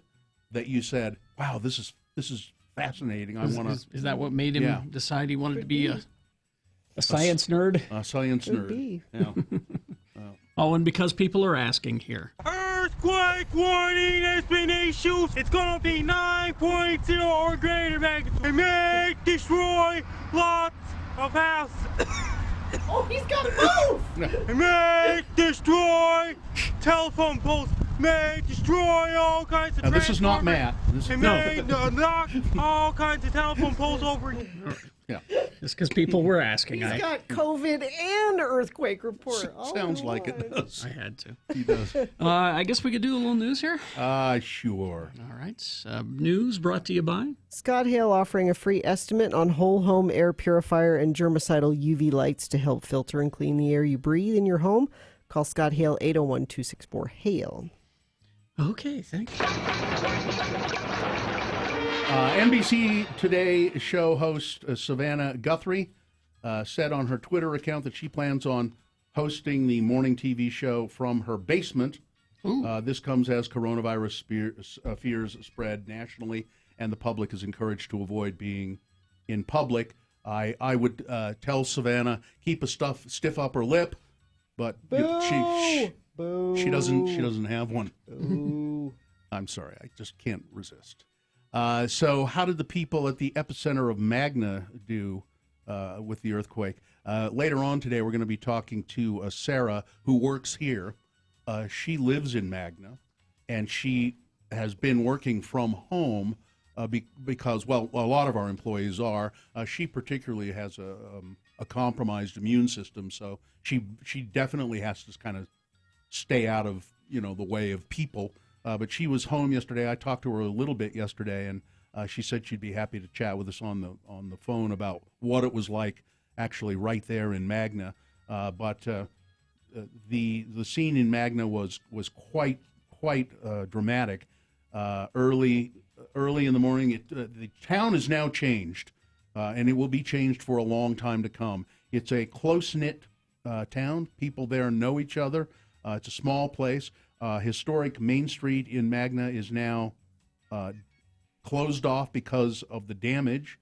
There was a lot of brick buildings there that just kind of fell into the ground. And people said, one resident of Magna said, I was kind of surprised that it was Magna. I thought I'd better get around and find out what was happening in the community. The people have pulled together, though. No one was injured, which is pretty remarkable. But the most severe damage from this quake was in Magna. There was a lot of talk yesterday about, when the earthquake happened, about natural gas and what you should do. Dominion Energy, who supplies the natural gas to this state, says, first of all, don't turn off your gas unless you know there's a leak. That's because then they're going to have to come around, and it gives them more work to have to come around and turn it back on. They had this letter that they released to their customers yesterday. It says, serving you is Dominion Energy's top priority. We are a 24/7 business, even in times of uncertainty. Here are some things we want you to know about how we're supporting our customers during the pandemic. We will not shut off your service for non-payment. People rely on us to meet critical needs, and they should not have to worry about losing service during this critical time. We have suspended all service disconnections as individuals, families, and businesses and communities pull together to meet our collective needs. We know that communities rely on natural gas 24/7, so we will not shut off your service for non-payment. And we're reconnecting residential customers whose services had been shut off. They're also taking extra precautions if they have to come to your house to reestablish your gas service. They're making sure that there are people who come to the house maintain proper CDC protocols. So I think that's good to know. We're all in this together, and as a company, they said we're not going to shut people off if they can't pay for their gas. Let's see, liquor stores. Liquor stores closed early yesterday. Because there was a lot of shaking and a lot of broken glass. They didn't even open; they were closed yesterday. Some liquor stores are going to have limited hours now. The liquor stores statewide, including those that are able to reopen, some are not going to even open, and I don't know which ones those are at this point. But they're going to have shorter hours from noon to 7 p.m. Due to the coronavirus pandemic. Let me see if I can find, because that's information people need to know. During Wednesday's initial quake, bottles tumbled off the shelves and racks at some liquor stores. The warehouse for the Department of Alcoholic Beverage Control also shut down due to shattered bottles and a broken sprinkler line. No DABC employees were injured. Terry Wood, agency spokesman, said that damage to the stores appeared to be minimal. Here, let me give you this. Sure. In order to keep DABC stores clean, open, and stocked, and to better serve our customers and support our store employees, we are temporarily limiting store hours at all DABC stores Beginning March 19th, all DABC retail stores will open from noon to 7 Monday through Saturday. Club stores will maintain their normal hours. These hours will remain in effect until further notice. Appreciate your patience and understanding during this time. They also are taking, so I think bars and restaurants who have stores, stocks of liquor, they'll take it back. If you take it back to if the restaurant owners and stuff. Yeah, not personal people, but okay. Not me. Like I have an unopened bottle of wild turkey. I'm not going to take it back to the store. Well, you'd be a fool. Well, of course I would. But one other quick thing. So here's how I know that things are still sort of normal. I was driving back from Todd's house yesterday, and I got a phone call, and it was the tuxedo rental place where I had a tux waiting for me to host the Mrs. America Utah pageant in Ogden this Saturday.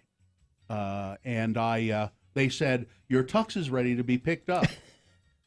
Now, I haven't heard from the Mrs. America pageant people, but I said to the tux rental place, I'm assuming I'm not going to need it.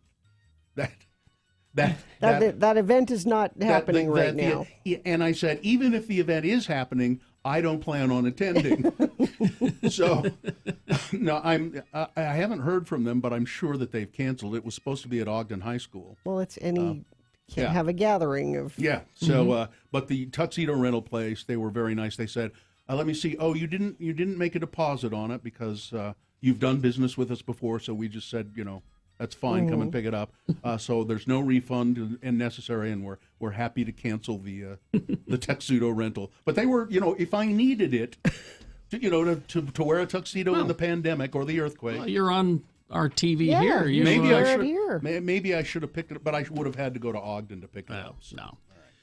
Weather traffic, since there is no sports. Yeah, it's raining today. 70% chance throughout the day today and 50% chance tonight. High of 49, low of 39 overnight. Chance of showers also tomorrow. Then it should clear up and be actually pretty nice for the weekend. Traffic, we've got emergency crews moving everyone to the right on I-15 southbound near 5th West in Bountiful. Only one right lane and shoulder now blocked, but delays stretch all the way through Centerville. Let's see, we've got a crash. I-15 southbound approaching. Oh, no, that's the same one. Delays in Tooele County for drivers on SR-36 trying to get onto I-80. Eastbound is down to one lane, and SR-202 is closed in Magna. Allow extra time for your drive. Stay on I-80 eastbound if you're trying to get into the Salt Lake Valley. And that ramp at Union Park to go westbound I-215 will be closed due to structural damage. It will be down for 3 to 7 days until a full assessment is completed.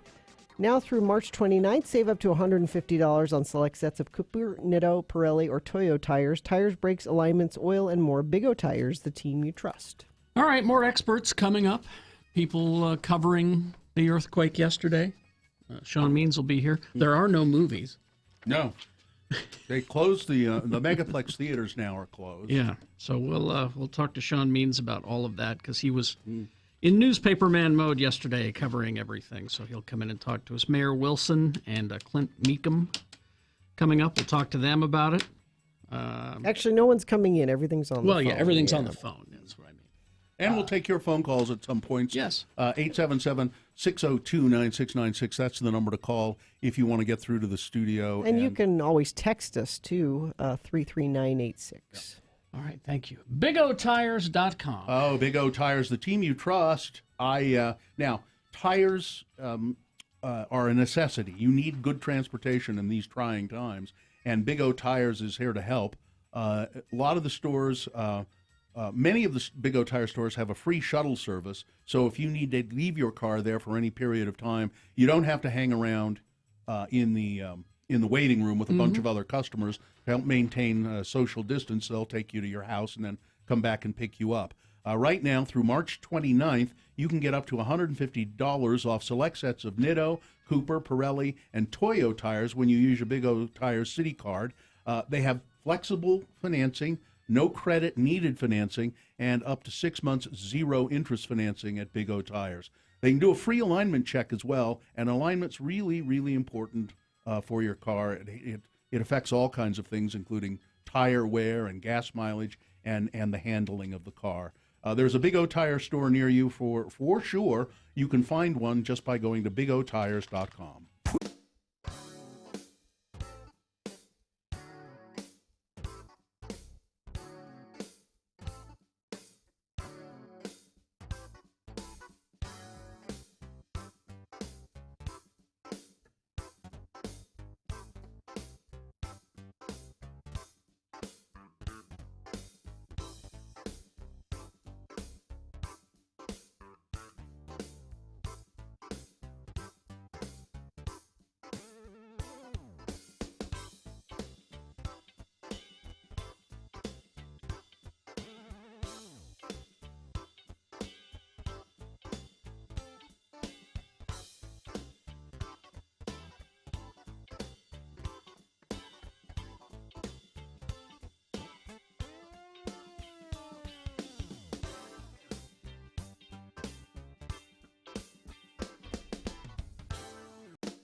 Radio from Hell on X96. Before we go to Sean Means, Matt, the earth scientist that we spoke to last break, he sent me an email quickly. He said there was no foreshock for yesterday's earthquake. Some events have it, some don't. We don't know why. The baseball canceling earthquake that I mentioned, that was the 1989 7.1 Loma Linda earthquake near San Francisco. A different one. Yeah, I was in the 1994 6.7 Northridge near L.A. It was bad. I was out of my house for 2.5 months. And yes, I was more into dinosaurs as a kid, but that earthquake opened my eyes to broadly discover geology. Huh. All right, Sean Means on the phone. Sean, how are you, Sean? I'm doing well. How are y'all? Okay, is your family safe and healthy? Yes, all the above. Good. We had the wake up call yesterday, like everybody, and like, oh, this is a thing. Isn't this fun? And as the mayor said, a few expletives here and there, but Yeah. But it was quite, that was different. Now you were at home when the earthquake hit. I was at home. Everybody at the Tribune is working from home right now.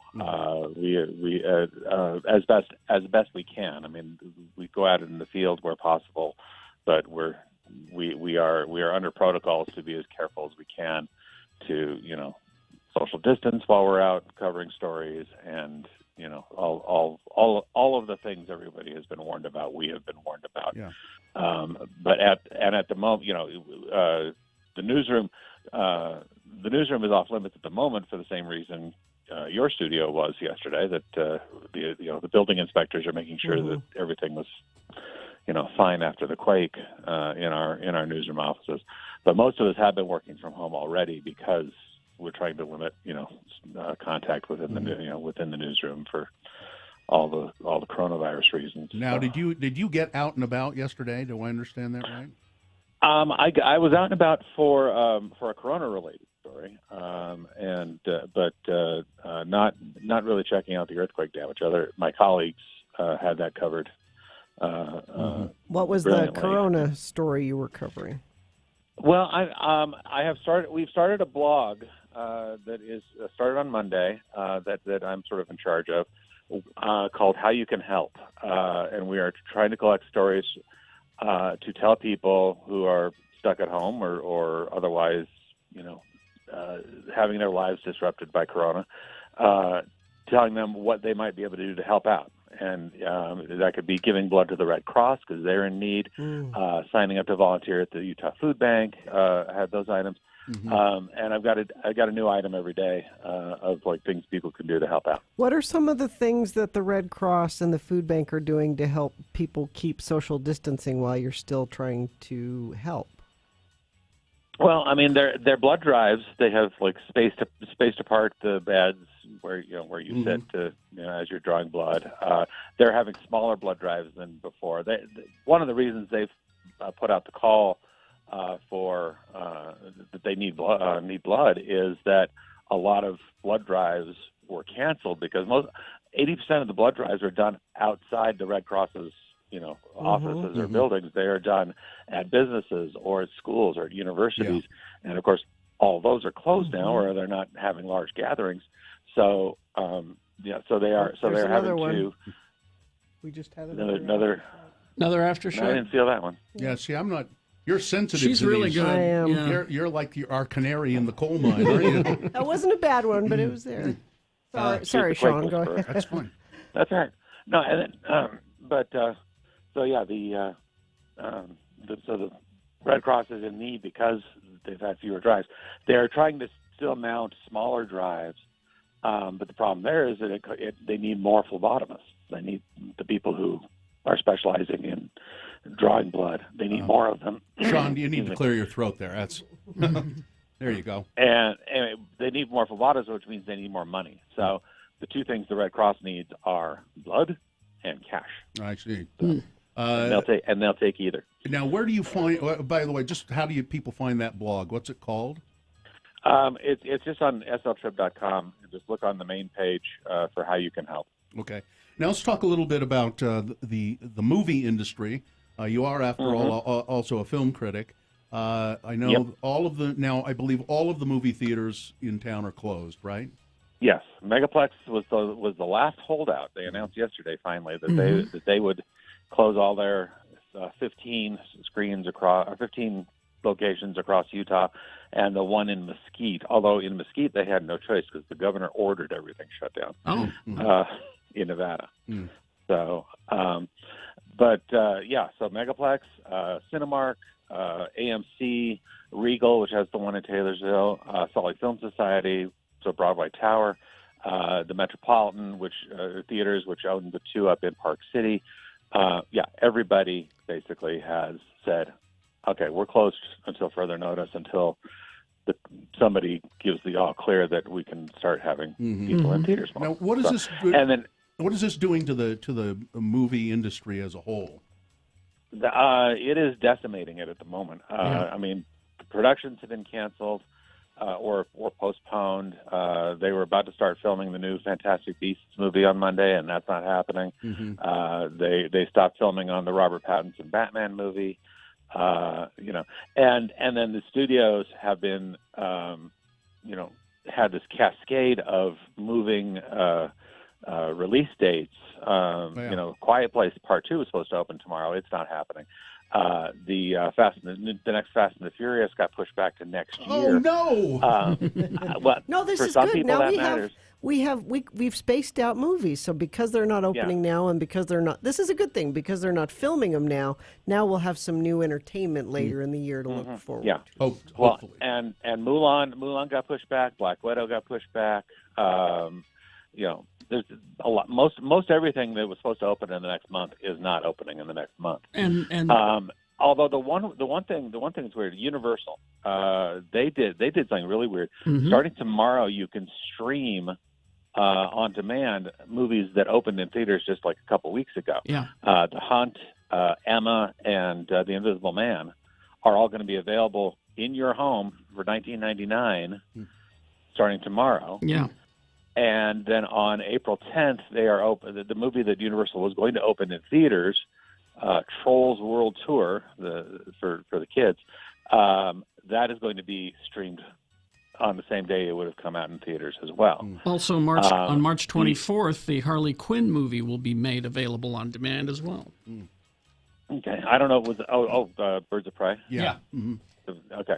And that's earlier than it would have been otherwise. And there's a long-term worry there that there goes the theatrical window. The idea of movies have to play in theaters before they can go out on streaming services. If the theatrical window closes, that might damage movie theaters. Permanently. Well, and so. And that's one of those only time will tell sort of things. But all right, there is Sean, that worry. Sean, we've got a break. Thanks for taking a few minutes with us. Thank you. Happy to help. All right. Sean Milne, the Salt Lake Tribune film critic and culture writer, and the blog is How You Can Help. It's sltrib.com. Traffic, we are having some traffic issues this morning, particularly Davis County's had some trouble. Emergency crews moving everyone to the right on I-15 southbound near 5th West in Bountiful. Only one right lane and shoulder now blocked, but delays stretch all the way through Centerville. Delays in Tooele County for drivers on SR 36 trying to get onto I-80. Eastbound is down to one lane and SR 202 is closed in Magna. Allow extra time for your drive and stay on I-80 eastbound to get into the Salt Lake Valley. And for the next 3 to 7 days, that ramp at Union Park to go westbound I-215 closed due to structural damage. Dr. Volt's March Madness sale all month long. Back issues 20% off. Have your eye on one of Dr. Volt's Golden or Silver Age comics. Try to complete a run of your favorite series. Buy now. Dr. Volt's March Madness back issue sale. Okay, thank you. We'll take a break. We'll be back. More earthquake coverage coming up. Stand by for that. Lightstream, Gina. Yes, I have a bunch of client testimonials. And guess what? They're all pleased with Lightstream. Imagine that. Here's one of them. I heard about Lightstream on the radio, filled out the forms in about an hour. The longest part was adding up all my credit card debt and figuring out what my loan amount and loan period should be. I was approved in less than 24 hours, and I haven't had to think about it since due to the immediate auto pay setup. That comes to us from a person who is happy with their experience with Lightstream, and you could be too. It's their credit card consolidation loan. Get a rate as low as 5.95% APR with auto pay. And to get a special interest rate discount and save even more, go to lightstream.com/X96. It's lightstream.com/X96. Subject to credit approval. Rate includes 0.50% auto pay discount. Terms and conditions apply. Offers are subject to change without notice. Visit lightstream.com/X96 for more information.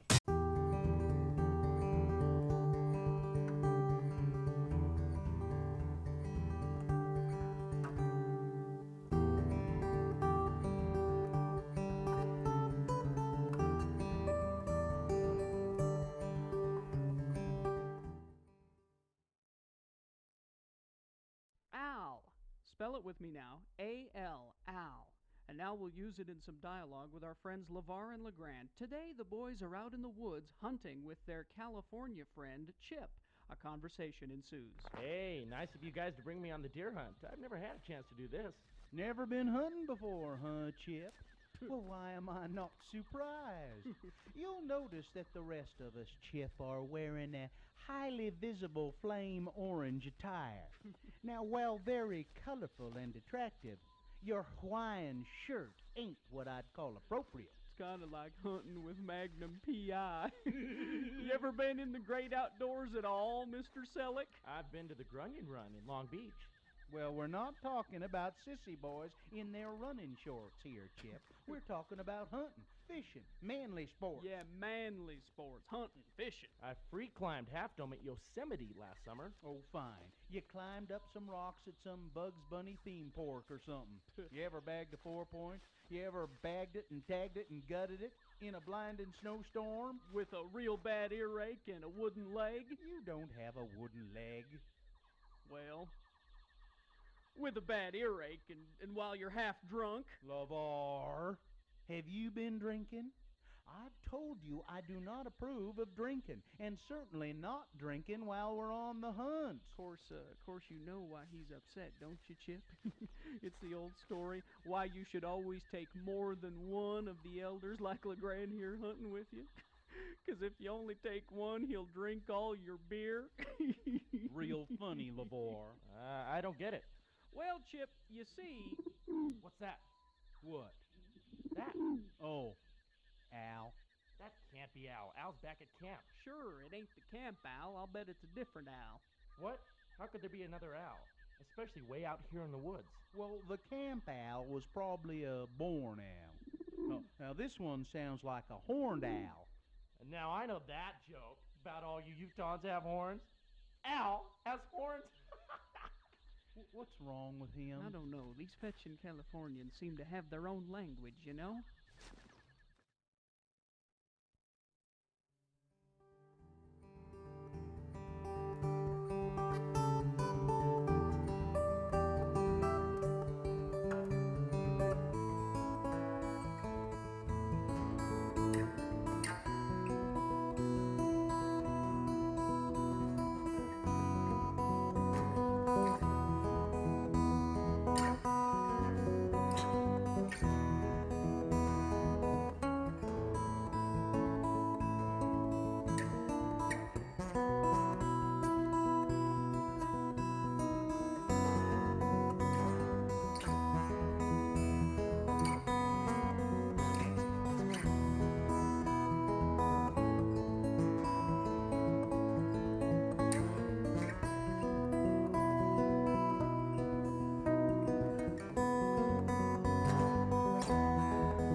Hell on Instagram, Twitter, and Facebook. X96. 804.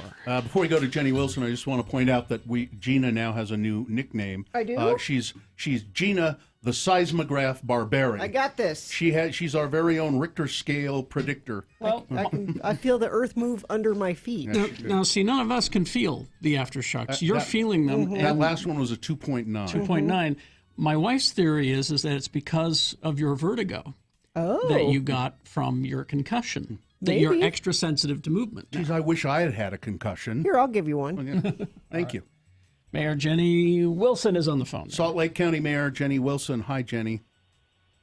Good morning. I should say Hey, Mayor you guys Wilson. are going to have to really, I'm just going to say this, you guys are going to have to really step it up. You got probably ratings off the chart. You're sort of, yeah. I don't know what those are. I mean, pressure's on, Yes. right? What are ratings? Kidding. I've got my job to do, and you three. So give us a kind of a general update about the county earthquake-wise first, I guess. Well, I'll tell you, I got home late last night, and nobody woke me up, and I didn't feel anything shaking. I don't have any updates, so I think things today should be pretty stable. We have inspectors out. They did a great job yesterday. We, of course, had people out looking at the road conditions from UDOT, et cetera. So I expect when I get to the Ops Center a little bit later, things will be pretty stable because I haven't heard from anybody. But yesterday was, as you know, a really big day. Yeah. Tell us, were you happy with the way the county emergency responders responded to everything? Did it go as it should have? Yes, absolutely. What's interesting is we were already there. The senior leadership team had already evolved into incident management mode, and we were there. I mean, we were home, but we were on our way in. There were actually a couple of the senior team members who were there. So we were able to assemble very quickly. We have our health department taking the lead on the corona incident, and then this incident was more typical. It's kind of what we had trained for. Yeah. We had the public works teams and inspectors and fire, EMS throughout the county assembling, and they practiced that quite regularly, and they were equipped to go. So yes, I was very pleased. What are they doing? What are they doing today in the aftermath of the earthquake? Those kinds of people. Is there still work to be done? Yeah, well, if you're in the emergency coordinating center, there's a big board, and the board has a visual representation of all the things that have been reported in throughout the county that need attention. And they're ranked. So number ones are really urgent, and those were the ones where there were potential gas leaks yesterday. The incident in Magna was clearly number one. And then, they work through them. They send crews out, and they are assessing on the way. The most important is something changes, as one goes out to a level 2, they'll redeploy them to a level 1, and they know what they're doing. So I'm sure there are a handful of things that need to be mitigated today, but nothing that's come to my attention this morning. So that's good news. We're talking to Jenny Wilson, the mayor of Salt Lake County. Now, forgive me if I don't know, is Magna in Salt Lake County or Tooele County? Salt Lake County, Okay. and it was formerly unincorporated, so it now is its own township. And Mayor Pro Tem yesterday, Trish Hull, did an awesome job staying close to her community and also communicating back to us. So it is in Salt Lake County. Were there any problems there or elsewhere in the county that you know of? Everyone was concerned about gas leaks, but I didn't hear anything about any of them actually occurring. There were minor gas leaks, and luckily citizens knew not to just automatically turn off their gas because it's hard to get it back on. It takes a lot of time. So people were smart that way, from what I'm told.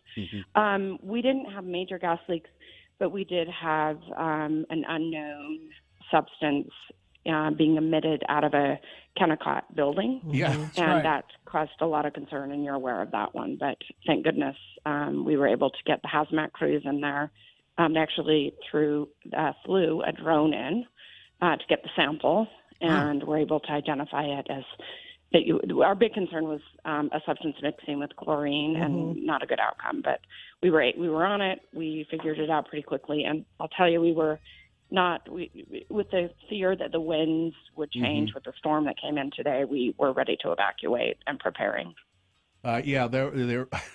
That's the last thing, a plume of acid floating above the Kennecott. I think it was at the smelter, not at the mine, but at the Kennecott right, smelter. It was closer.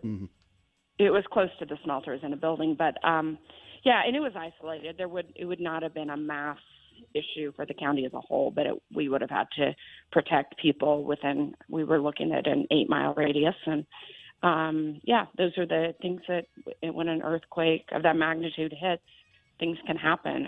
And we not only, I think, to a certain degree, were we lucky, but we had the right people on site doing their work. So we were able to get through that one. What's the best place for county residents to go, best website for them to go for all of the information that the county would like them to have for both coronavirus and earthquake? slco.org. It's our main website, and you can find links and updates. And I'm sure we'll be getting additional info up today on the quake. And we were all hustling yesterday, I can tell you that. So if there's anything anyone needs to know at this point, we'll make sure that information is communicated. And, we rely on the media. I held 3 press conferences yesterday, 2 that we organized at the Emergency Operations Center, and then one that was organized with the governor and Mayor Mendenhall. And we will continue to brief the public in that manner if there's anything that's relevant to the community as a whole. I forgot to mention this and talk. We had Aaron Mendenhall on a little earlier, because I think it's the city is the entity that's over the Salt Lake International Airport. Is that right, or where is it? The county? It's correct. The city it's the city. Yeah, but I think there's no problem there now. The airport is open. It had been closed for a time yesterday, but it's open now, as far as I know. I mean, she would know better than I, as the entity that oversees the airport operations. But I was hearing yesterday they were going to come up with a method to get the tower functional so that they could move forward. So that was my understanding as of yesterday. So anything we should be aware of about coronavirus, COVID-19, how the county is dealing with it, and what you would like residents to know about that? Well, I want to share that we've been working at it since we saw it develop initially. We had the health department on it, and then we accelerated our management structure, began operating as an incident. So yesterday, I declared my 3rd emergency. My first 2 were related to the virus, the 3rd being the earthquake. And we have been plugging away at enacting community measures to prevent the spread. And it's the very things you're aware of. I mean, the fact that I pulled up your website this morning and you're not accepting people coming in. Right. I hope you're social distancing. We're about 6 feet away. The 3 of us are in the same room, but we're 6 feet apart at least from each other. Yeah. And nobody else uses this room but us. So. Right, and I've been there, so I think even without this, you have some level of social. I don't want to be close to when Bill. You work the way. I get it. I would say the efforts that my county, Summit County, the governor have put into place will help, and it is heartbreaking to have to close restaurants or have their operations adjusted, close bars, have people making modifications in their businesses, have our economy take this hit. This is a long-term challenge, but we are doing the work because we know that fewer people interacting will prevent as deep a spike as we would have otherwise. I don't have a crystal ball, so just working to mitigate our contact best we can. And I feel relatively optimistic that we're going to do fairly well, but again, I don't have a crystal ball. We're just doing what we can. Jenny, thank you. Mayor Wilson, Salt Lake County Mayor Wilson, take care of yourself and your family and your pop. I hope he's doing well. He's doing fine. He likes to check in on me, so that's good. I appreciate it. All right, thanks. Say former Mayor Ted Wilson, Jenny's yes. Father. Say hi to Ted and Holly when you see them. I will. All right. I Thank told you. them to tune in this morning. Well, good morning. Good morning, Holly. Good morning, Ted. Nice. Yeah, you probably got an extra 10 listeners from the Wilson clan. Oh, we'll take them. Yeah. All right. Thank you. Thanks, Jenny. All right. We'll see All you. right. Take Bye-bye. care. Thank you. Thanks for what you're doing. Bye-bye. Okay. Traffic. Yes. So, to be clear, SR 201 is closed both directions between 80th West and SR 202. I-80 and SR 202 are open. Motorists are traveling from Tooele County should expect heavier than normal delays for their commute through there. So I hope I think I wasn't clear about that earlier. Hopefully that helped. Cross I-15 southbound in Lehigh just before SR 92 exit. Cars are on the right shoulder, not causing delays through that area.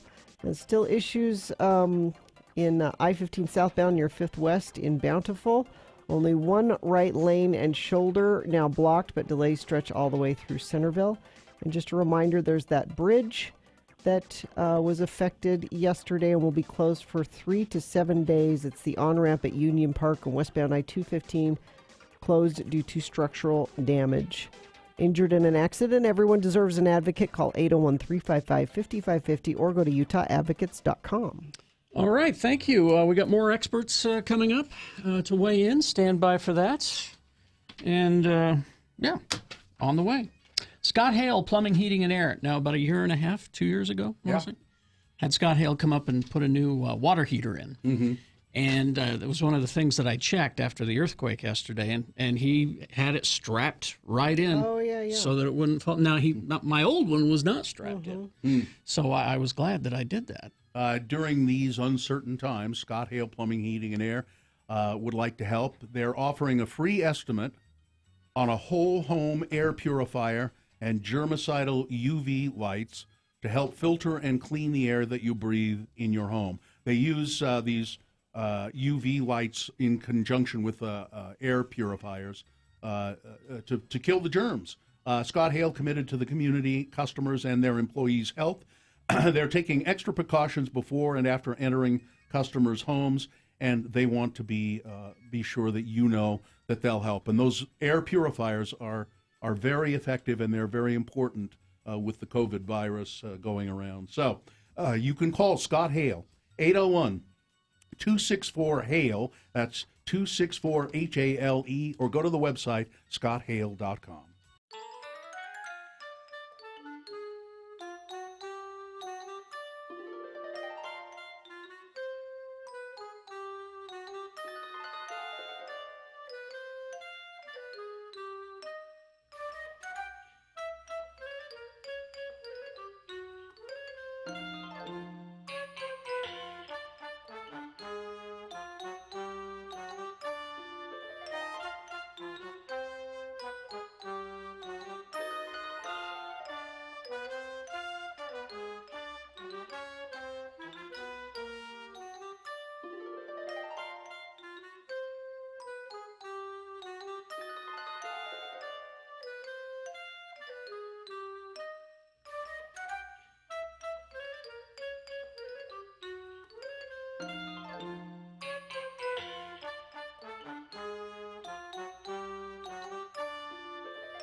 Radio from Hell on X96. Okay, 8:21 right now.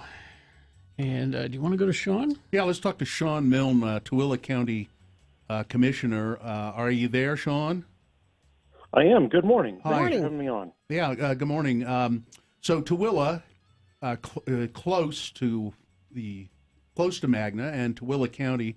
How was Tooele and your jurisdiction affected by the earthquake yesterday? Yes, so I'm glad that Jenny gave you that geography lesson and let you know that we are in Tooele County, and Magna's just over the line there, so kudos to her. Very close. We fared close. Yeah. very, very close, Yeah. actually. We fared really well yesterday. So aside from some minor elements like she described when she was on, that was pretty much what we had as well. Our EOC went into activation, our Emergency Operations Center, and Bucky Whitehouse and his volunteers. And Wait a minute. His real name is Bucky Whitehouse?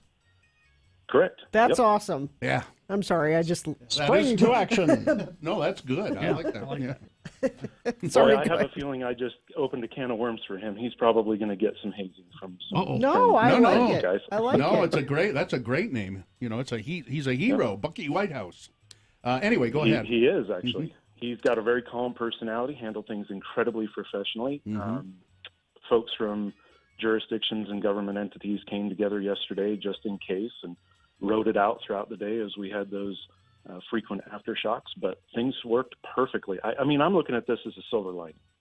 You know, we've been hearing about the big one for the Wasatch Front for a long time, and this was, you know, strong enough that people could feel it, see the impact personally to them, but it wasn't big enough that it caused any cataclysmic damage. So, you know, together with events of the last week, hopefully this reminds everybody to do a little preparation here and there over the weeks and months ahead. We were just a little worried that, we met you and Gina and I were in Tooele to do Bar Rescue, that show where the old Broadway club on Main Street, is it Main Street? I think it is in Broadway. It's Broadway, in Tooele. Was renovated and clean. Now it's the Roost, and we were just a little worried that had been damaged. So that's the main reason we wanted to talk to you. Well, I'm happy to report things are okay there. You can come and inspect it for yourself, and I invite all your listeners to do the same. The Roost is that's the renamed Broadway. Which I guess that show has already been on now, hasn't it? No, it hasn't yet. You know, I have not gotten word that it did. So I don't think it's aired yet. It's not till April. So I think we might be violating a non-disclosure agreement. I think April 19th. April 19th. So that's when a month from now. When it's going to be on. Oh, very good. Yeah. Well, with that plug, hopefully folks will tune in and see the great renovation that took place, and then come on out and see for themselves. Enjoy the Roost. Yeah. Listen, Sean. Anything else that you would like people to know?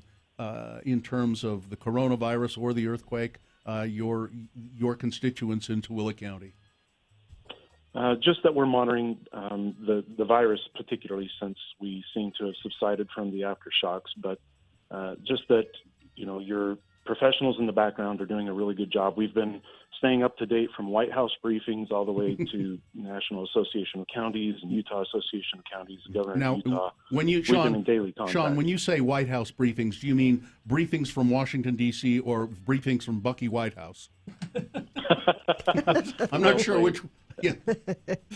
That is a really apropos point. No, it was from Washington, D.C. Okay. They had a number of, city and county leaders on calls to let us know the latest from their point of view. And it sounds like a pretty dire situation in the state of Washington, but thankfully the state of Utah reacted really well, and folks have been very diligent in adhering to the practices that have been advised. And, we'll see over the next few weeks just how well the social distancing is being adhered to. But so far the reports are pretty favorable for Utah, and that's great. I appreciate all the citizens doing what they're supposed to be doing and listening to the recommendations. All right, Sean, nice to talk to you. Take care of yourself and your family. Give our best to Tooele Mayor Wynne, if you would. Yep, will do. And thanks for being with us. Thanks for having me on the program. Y'all have a great day. Thanks, Sean. Bye. We'll see you. I look forward to Bucky Whitehouse's new blog, White House Briefings. Get on that, Bucky. Yeah. Spring to action. You want to do a little news here? Sure, let's do some news. Is it brought to you by anybody? Yes, Dana? it's brought to you by Innovative Audio in Sandy. They wanna get you a kick-ass sound system in your boat or your toy that you have. 86 South, 7th East, Innovative Audio. Well, the show will go on. Which show? Well, our show. It has been going on for now. Although I have to confess, this morning I got up at my usual time, 3:10, something like that. I had fallen asleep with the nightlight on next to my bed. That keeps earthquakes away. Does it? Yeah, Monsters I just didn't, and earthquakes. I just didn't want to be, confused in the dark if I had to jump up and, run to the nearest safe place in the house, wherever that might be. So I was feeling a little down this morning and thinking, how going to do the show, the Radio from Hell show this morning, is that really what I should be doing with my life? However, since being here, it seems to be the right thing, and I'm glad that I'm here. I am too. The spreading coronavirus, though, canceled a lot of touring performances from A-list artists, people way more famous than us. But they have found that there's a new way to bring their shows to people.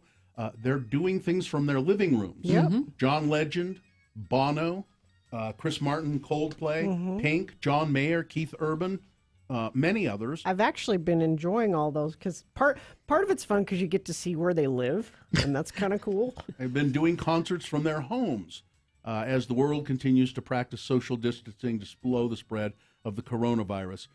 This is a quote from John Legend. We don't normally do concerts live from our house in our robes, he said. This is a cool way to connect with people and make them feel some kind of love and intimacy and connection, even though they have to be stuck at home. So he took requests from fans as he sang from his living room, like he does at one of his typical live concerts. His performance was in support of the World Health Organization's newly launched online concert series, Together at Home. Nice. Created in efforts to fight the coronavirus, which causes mild or moderate symptoms such as fever, cough for most people, but can be severe in some cases. Others have done the same thing. Miley Cyrus has launched a daily Instagram live talk show called Bright Minded Live with Miley. Vanessa Hudgens has ended her career. Well, yeah, I've got that story right here. The 31-year-old singer and actress gave some thoughts on the COVID-19 virus during an Instagram Live on Monday and the totally inconvenient social distancing and shutdown steps being undertaken by people. Totally inconvenient for her. She said, yeah, I guess I won't be able to do anything until July, but sounds like a bunch of bull S. I'm sorry, she said. It's a virus. I get it. I respect it. But at the same time, even if everybody gets it, people are going to die, which is terrible, but inevitable. I don't know. Maybe I shouldn't be doing this right now. Nope, you shouldn't, Vanessa. Yeah. People are going to die, but I was watching a couple of things yesterday that made me laugh. One of them was Paula Poundstone is doing online school. Oh, yeah? Wow. With her cats. With her cats. Well, she loves her cats. I love my cats. She's sitting there in her robe. It did so gross me out because she's sitting there in her robe and she's got a plate of toast on the table and the cat's on the table and they're fighting each other for the toast. She's trying to do school and then the cat keeps reaching in and touching the toast and she bats it away, but then she'll pick it up and take a bite and put it down. Toast-loving cats. And then Ellen DeGeneres was doing a series of videos where she's just at home in her sweats. Mm-hmm. And, she's Ellen DeGeneres, so who are her friends that she's checking in with? She checked in with John Legend and Chrissy Teigen. She checked in with Justin Timberlake. She checked in with Adam Levine. And every one of them was the same. Hey, Adam, what you doing today? Oh, not much, just hanging out at home. Oh, yeah. Okay. Hey, John, what are you? Just not much. Now, Portland Strip Club is doing the best they can with the coronavirus. They're offering some curbside food delivery. They're calling it boobside they're calling it Boober Eats. Boop. Huh? It's strip club. So they have a curbside food delivery service called Boober Eats. The Lucky Devil Lounge closed its doors this week as businesses across Oregon closed. But they are also a restaurant, and so they have a good turkey sandwich, please. You can get your steak there, I suppose. And so if you want to order from the Lucky Devil Lounge, they have a new program called Boober Eats. There is here in Salt Lake. Oh yeah, I was going to ask the. So yesterday we got takeout from a local restaurant. We wanted to go get some burgers at the Copper Onion downtown, but we looked online and then I realized, the Copper Onion is not going to be open downtown because they told everybody to stay out of downtown. Right. And so I contacted Ryan Lauder, the owner, and he said, yeah, you're right. We will be back at Copper Onion tomorrow, which is today.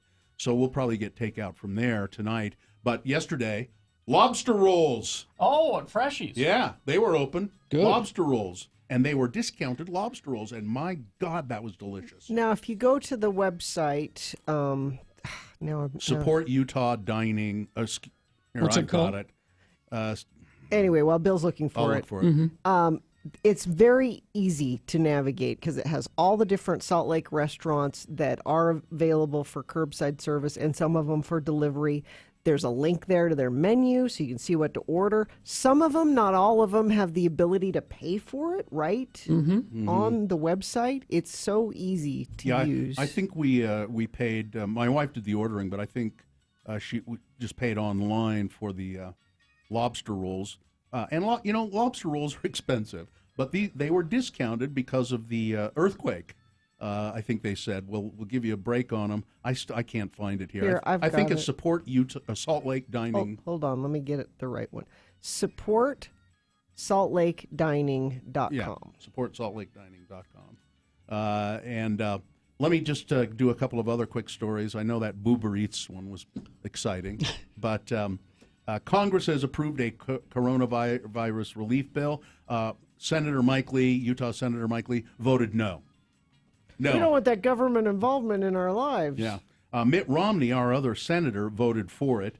President Trump on Wednesday signed a measure approved by a 90 to 8 vote in the Senate, expanding paid sick leave, extending food stamp help, ensuring free testing for those affected by the continuing outbreak. But Lee, he has supported a measure that would require the federal government to find cuts to pay for the. He said, well, if we're going to do this, then we have to find places to cut. If we're going to give people... Mike, I have a better idea. How about we get rid of that tax cut that you gave to the rich a while ago? How about that? Yeah. You get your money there, right there. You bet. To rescind Dummy. that. Rescind it. I believe they've also said, the IRS has said the date to pay your taxes, we're extending that. Well, and I don't have recall. to. Yeah, and I don't recall what the date is, but they're everything should be put on hold for a bit. Well, that's your senator, by the way. Again, Mike Lee. I want you to remember that. Yeah, vote for him again. Why don't you? Yeah. Jeez.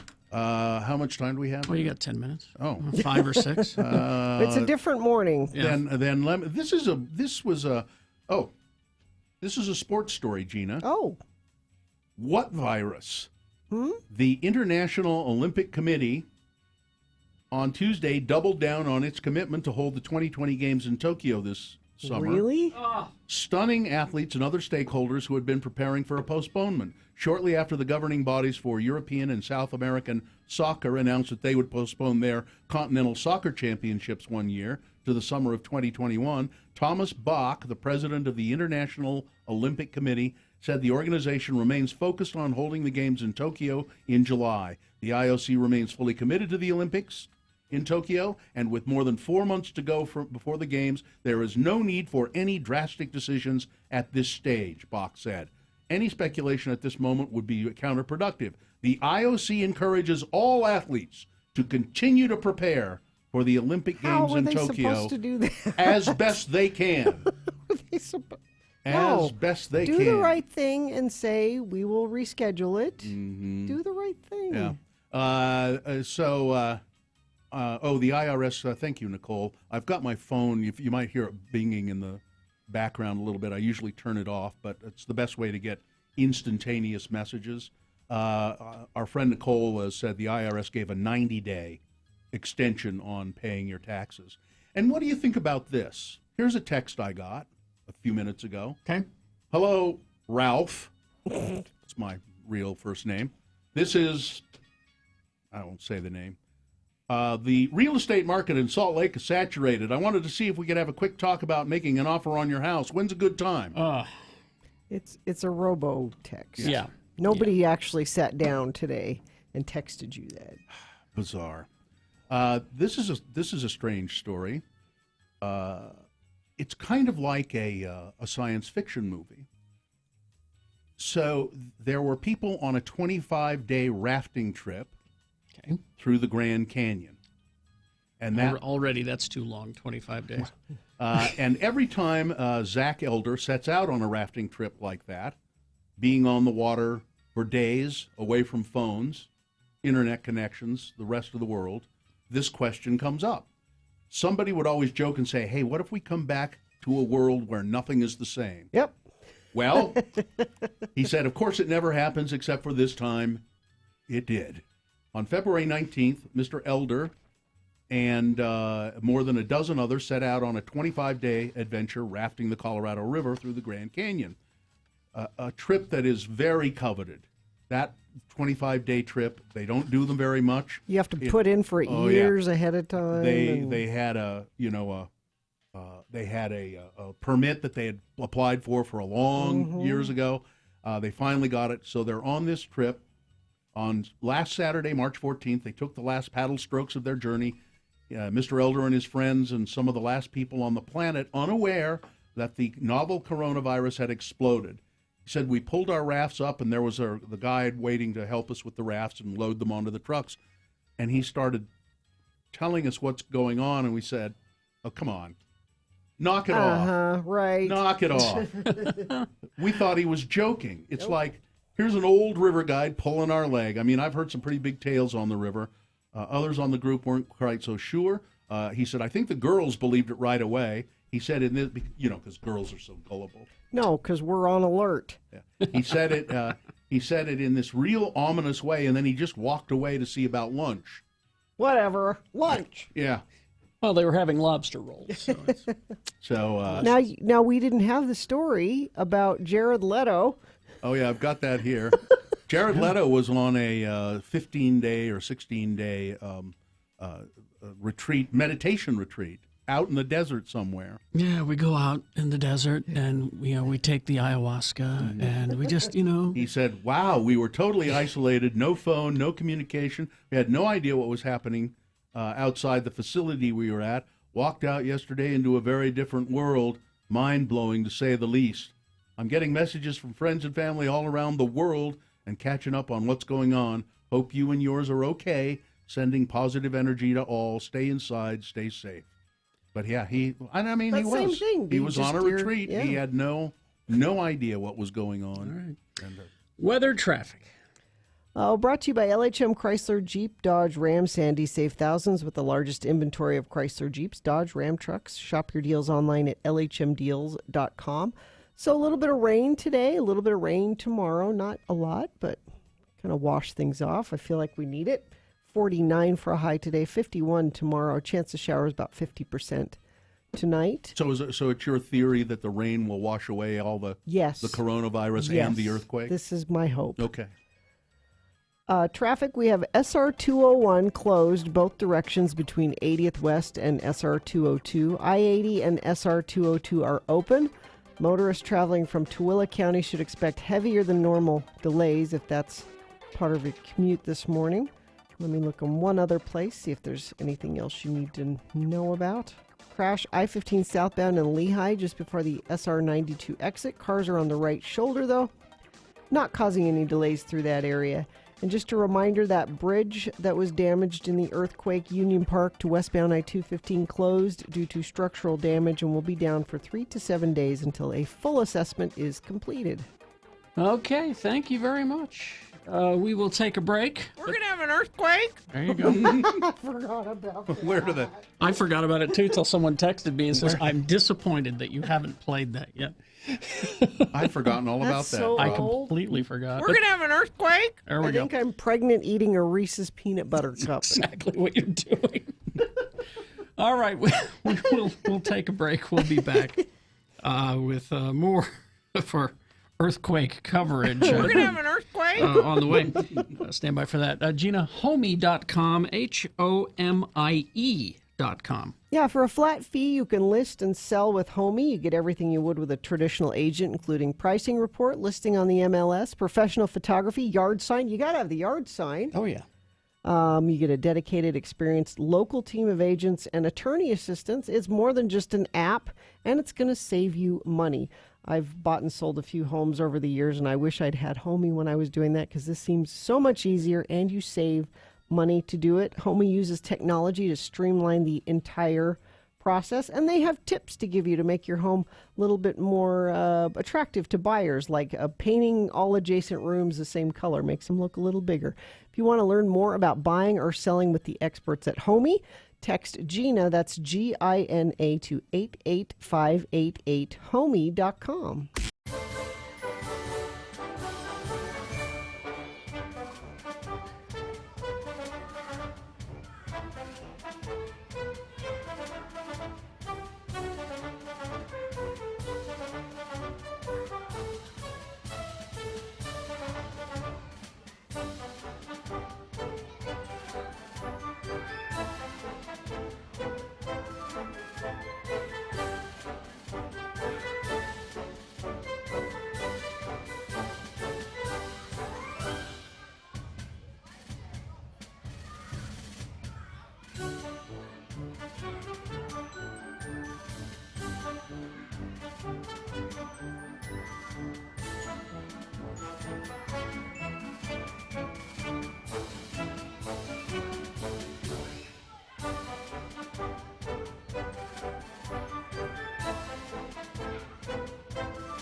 from Hell X96. 8:47. Let's see now. We got coming up. We got Tyler Glenn from Neon Trees going to be calling in, and we'll be talking to him in a moment. I just so they were talking that drop from The Simpsons about Steve Jobs and Apple. In the midst of this coronavirus outbreak, Apple did a whole product release thing yesterday. They did? Yeah. Announcing the new innovations in some of the products that they have. That's Everyone's bizarre. home watching stuff, so maybe. but you're not going to go buy anything. Well, you can order it online, and it's brought to your door. So it's the world we live in now. Sarah? Hi. Oh, hi, Sarah. Are you there? Yes, I'm here. It's our coworker, Sarah Kumars. She works at another station here in the building, but you haven't been working here in town at all, have you? No, I've been at home under self-quarantine. And that's not because you're ill. It's because... No. Yeah, go ahead. You can tell people why yourself. So I was diagnosed with lupus, and it affects my kidneys back in 2017. And the medical treatment that they had me on, I'm on this one medicine called Cellcept, which is actually an immunosuppressant. So I currently do not have an immune system, so I have to be very careful about getting sick. And with our current pandemic, staying home and away from people is the best solution, which also works out because sometimes I just don't like people. And where is home? Out in Magna, Utah. Well, so you've got a double shot of this, haven't you're you? right in the middle of it. Yep.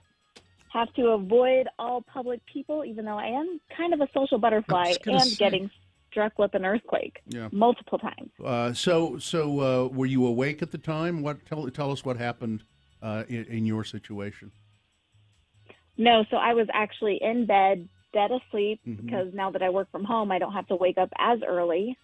So I was enjoying trying to sleep in, and then I could hear rumbling first, and I woke up, and then everything in my house just started shaking violently to where I have a bunch of old DVDs, I know, crazy, up on my walls, and all of those just started falling down. So I couldn't run to a doorway or under my bed, so I just stayed in my bed where I didn't have anything falling on me, waited till that stopped, jumped out of bed, got a hoodie on, threw on some shoes, and just ran outside to check on my 3 elderly neighbors because I'm surrounded by a lot of older people. And the first thing I thought was, I need to go check on them because one of them's living with their father who has dementia. He never knows what's happening.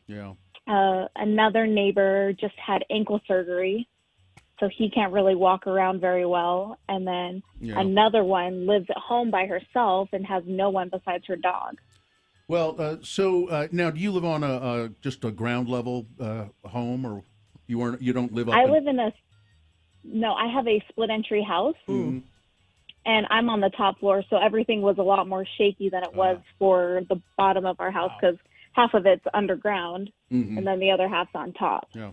So, have you had a chance to go around town at all and look at things, and or the damage in your immediate area? Yes. So I actually live pretty close to Magna Main Street where most of the damage did hit. And it was pretty crazy because also the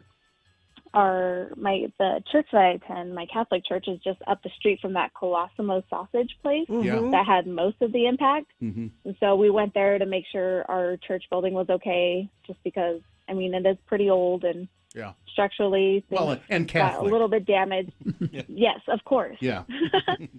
We're crazy, that's for sure. Yeah. So I just had to make sure everything was okay there, and then checked on some other neighbors and friends and family just to make sure everything was okay. Now, Sarah, this is Sarah Kumars, who works with us here, but has been working from home in Magna for several days, a couple of weeks now, I think. The Colosimo sausage place. I know that Magna is where Colosimo sausages kind of originated, and do they still use that building?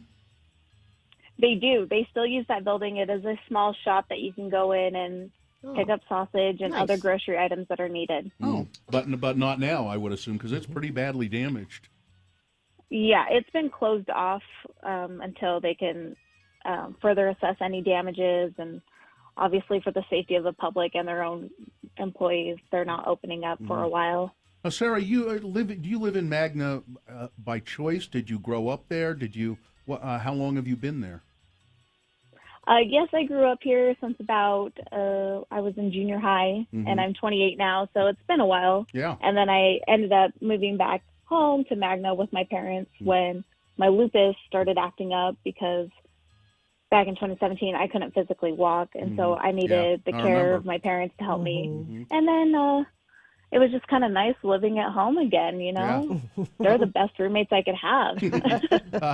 To give people a sense of what Magna is like, what are the people like, and what's the town like? Honestly, people always assume that Magna is just full of like country hick folk or crazy people, but it's really not. Like, I love my neighbors. But They're you're crazy. Awesome. But you're I am crazy, but you know what? That's okay. Everyone's a little crazy.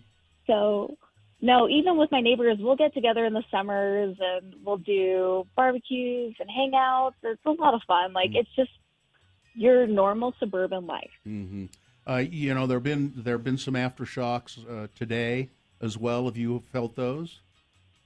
Oh, yeah. Just because I'm so close to the epicenter, I feel them a lot more frequently. I was getting a lot of the aftershocks hourly, sometimes within every 10 to 15 minutes all day yesterday. Oh, wow. And then, of course, this morning we had that 3.3 that woke me up. So, yeah, you know, 2 days in a row, I have a new alarm clock. Yeah. Are you okay? Yes, I am good. Oh, good. Honestly, I was a little more concerned at how unpanicked I was when it all happened, because, like I said, I got up, I waited for the shaking to stop, and then threw on a hoodie and made sure my neighbors were okay. And I'm pretty good. You went into superhero mode, is what you did.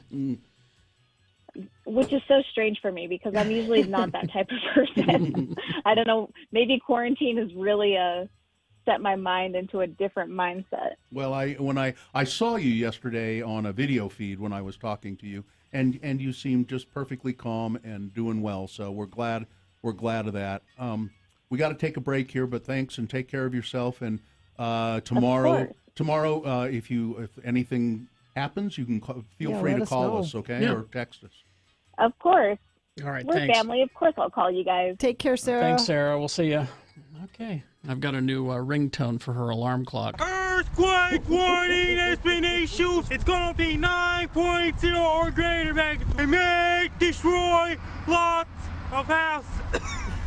There you go. Yeah, there you go. I remember she was quite ill with lupus, and she's made a nice recovery. Oh yeah, she's bounced back. So just speaking of Tooele County, again, SR 201 closed both directions between 80th West, SR 202. I-80 and SR 202 are open. Want to remind you about that ramp closure on Fort Union. And I'm sorry, I refreshed this and it's taking a minute to get me back to where I need to somebody be. says, ew, neighbors in Magna talk to each other? They really are crazy. Union Park to westbound I-215 closed due to structural damage, due to be open 3 to 7 days from now. And nothing new has come in the last 30 minutes or so for traffic, but you can text us about traffic or anything else you want to let us know about at 33986. Thank you. We'll take a break. We will be back. Tyler Glenn from Neon Trees will be calling in a moment. Stand by. New Dwello Homes. Oh, yes, indeed. New Dwello. They have grant programs for people that want to buy a home here in 2020. Now, this program back in 2019 gifted over 600 home buyers their down payment. So if you're thinking of buying a home this year, use grant money instead of your savings for the down payment. New Dwello can find you up to $15,310 for your home purchase. If you want to find out how to do that, just text the word money to 62687. These grants are not just for first-time home buyers either, or for low-income borrowers. These are for anybody who is looking to buy a home. The only restriction is the price of the home. It has to be $525,700 or less. Oh, you can get a lot of house for that. You can. So text the word money to 62687. Lolly and the new Dwello team will tell you how you might qualify for down payment money.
Song Neon Trees used to like, and Tyler Glenn is on the phone. Hello, Tyler. Tyler, are you there? Hi.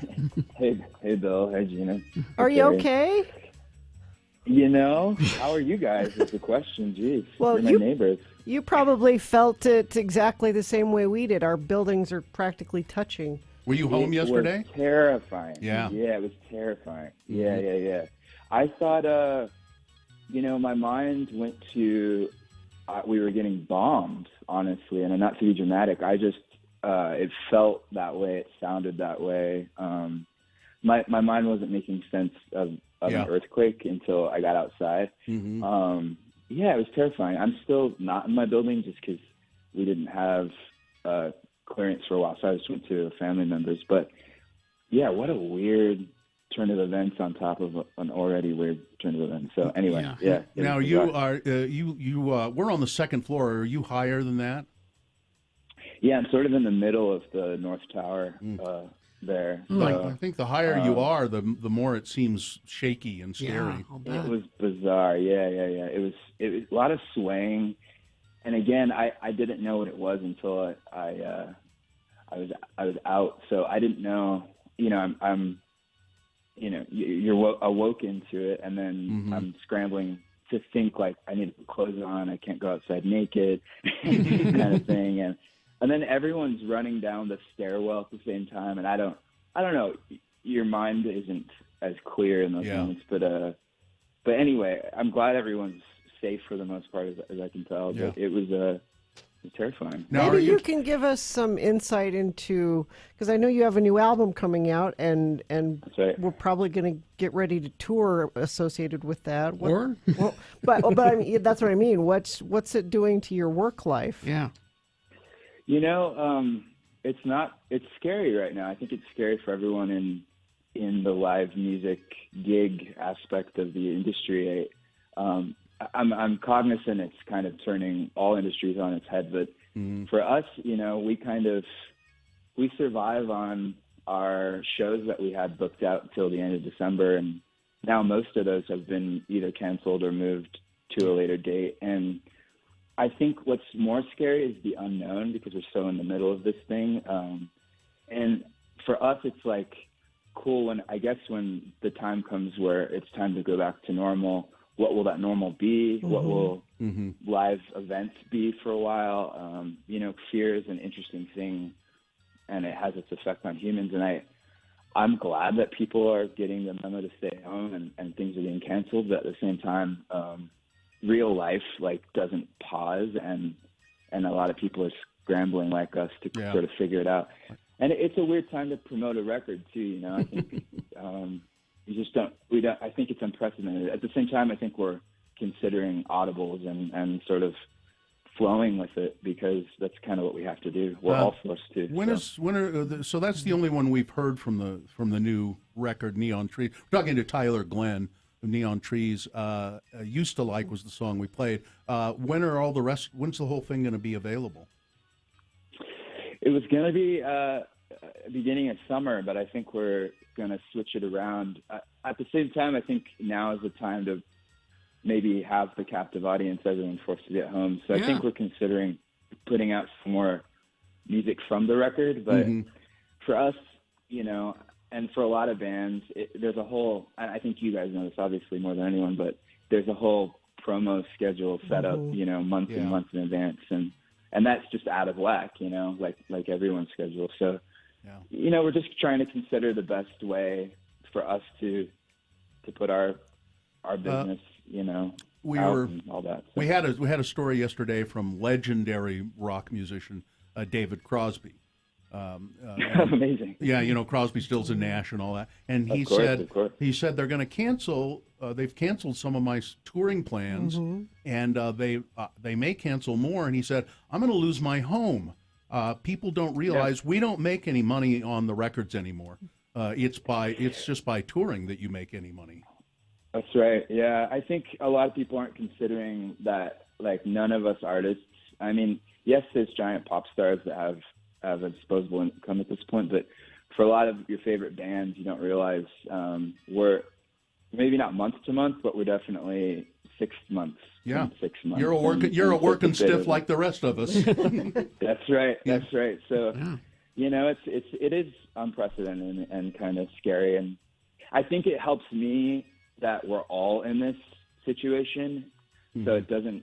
I think the anxiety and pressure is easier to deal with, because I think we're all forced into this unknown, so that helps a tiny bit. But yeah, it's just kind of it definitely is scary. Thanks for saying that, though. Yeah. I think that's it reassures me that even somebody who has pop star status like Tyler Glenn saying, but it makes me feel a little easier to know that everybody's going through it, and you are just a working stiff like the rest of us in the long run. True. Hey Tyler, I'm wondering. I've seen a lot of artists doing live in home concerts and things. Might you or the band individually or together do some sort of broadcast? Yeah, none of us are in the same town anymore. But the lovely thing about the internet is we can kind of all be in the same room at the same time. Mm-hmm. So there's definitely those thoughts.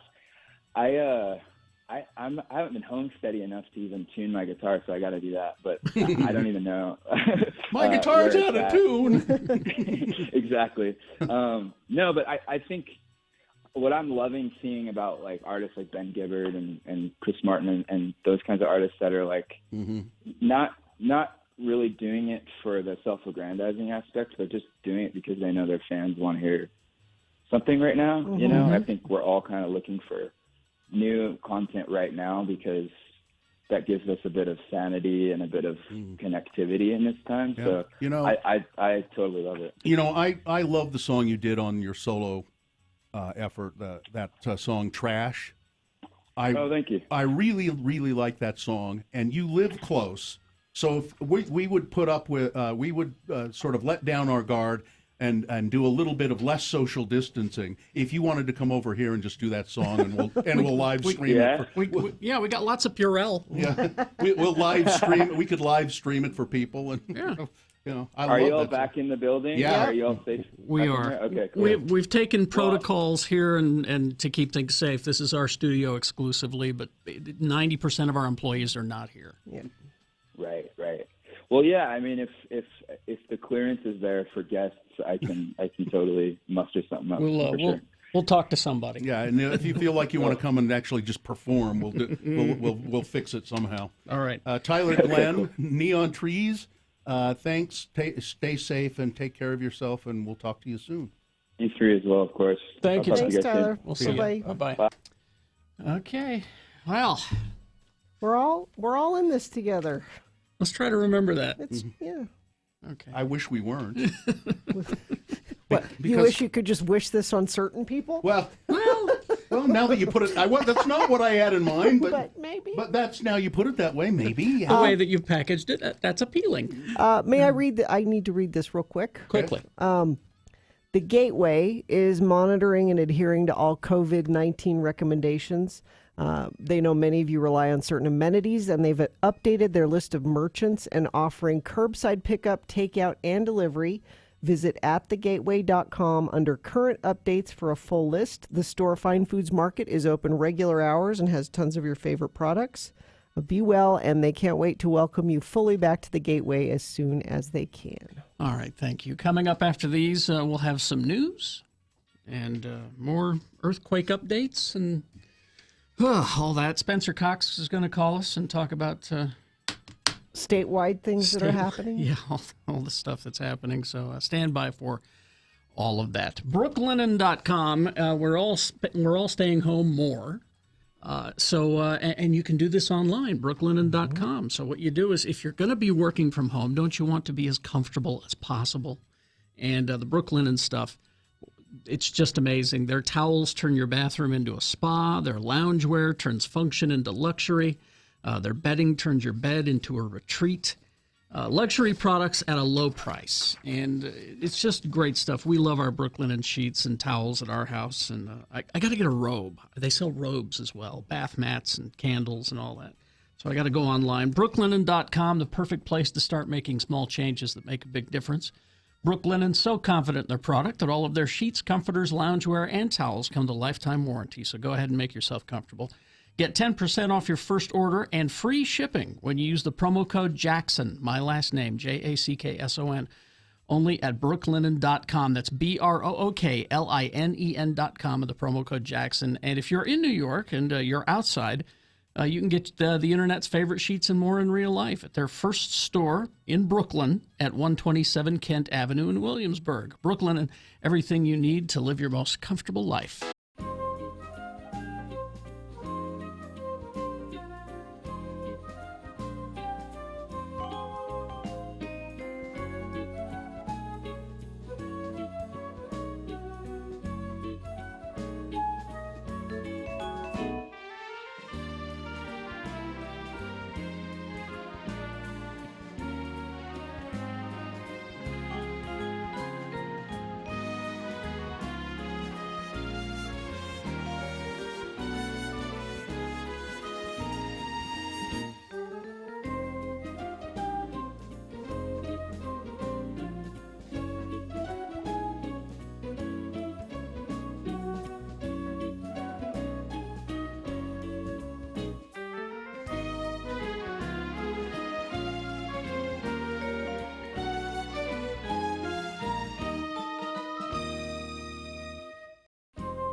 Jackson, Bill Allred, Gina Barberi, Radio from Hell on X96. Now, I think it was Miriam has cobbled together a certain amount of audio from yesterday's show. Because we were broadcasting right in the middle. It happened at about 7:09. Mm-hmm. And you can see it, the shaking, and yeah. But it's in podcast form now and available on our podcast feeds and social medias. So it's the Radio from Hell podcast. Yeah, it's up till the point where we're forced to leave the building. And the reason it's cut where it is because the power went off. And I actually just saw a tweet from Rocky Mountain Power that they've restored power to everybody that lost it yesterday. Yeah, it was pretty well. It was pretty well back for almost everybody early this morning. But I think I saw there were like 20 customers or something who still hadn't. We were like, hey! But you know who got hit the hardest with the power outages? The West Side, as usual. Well, yeah. Yeah.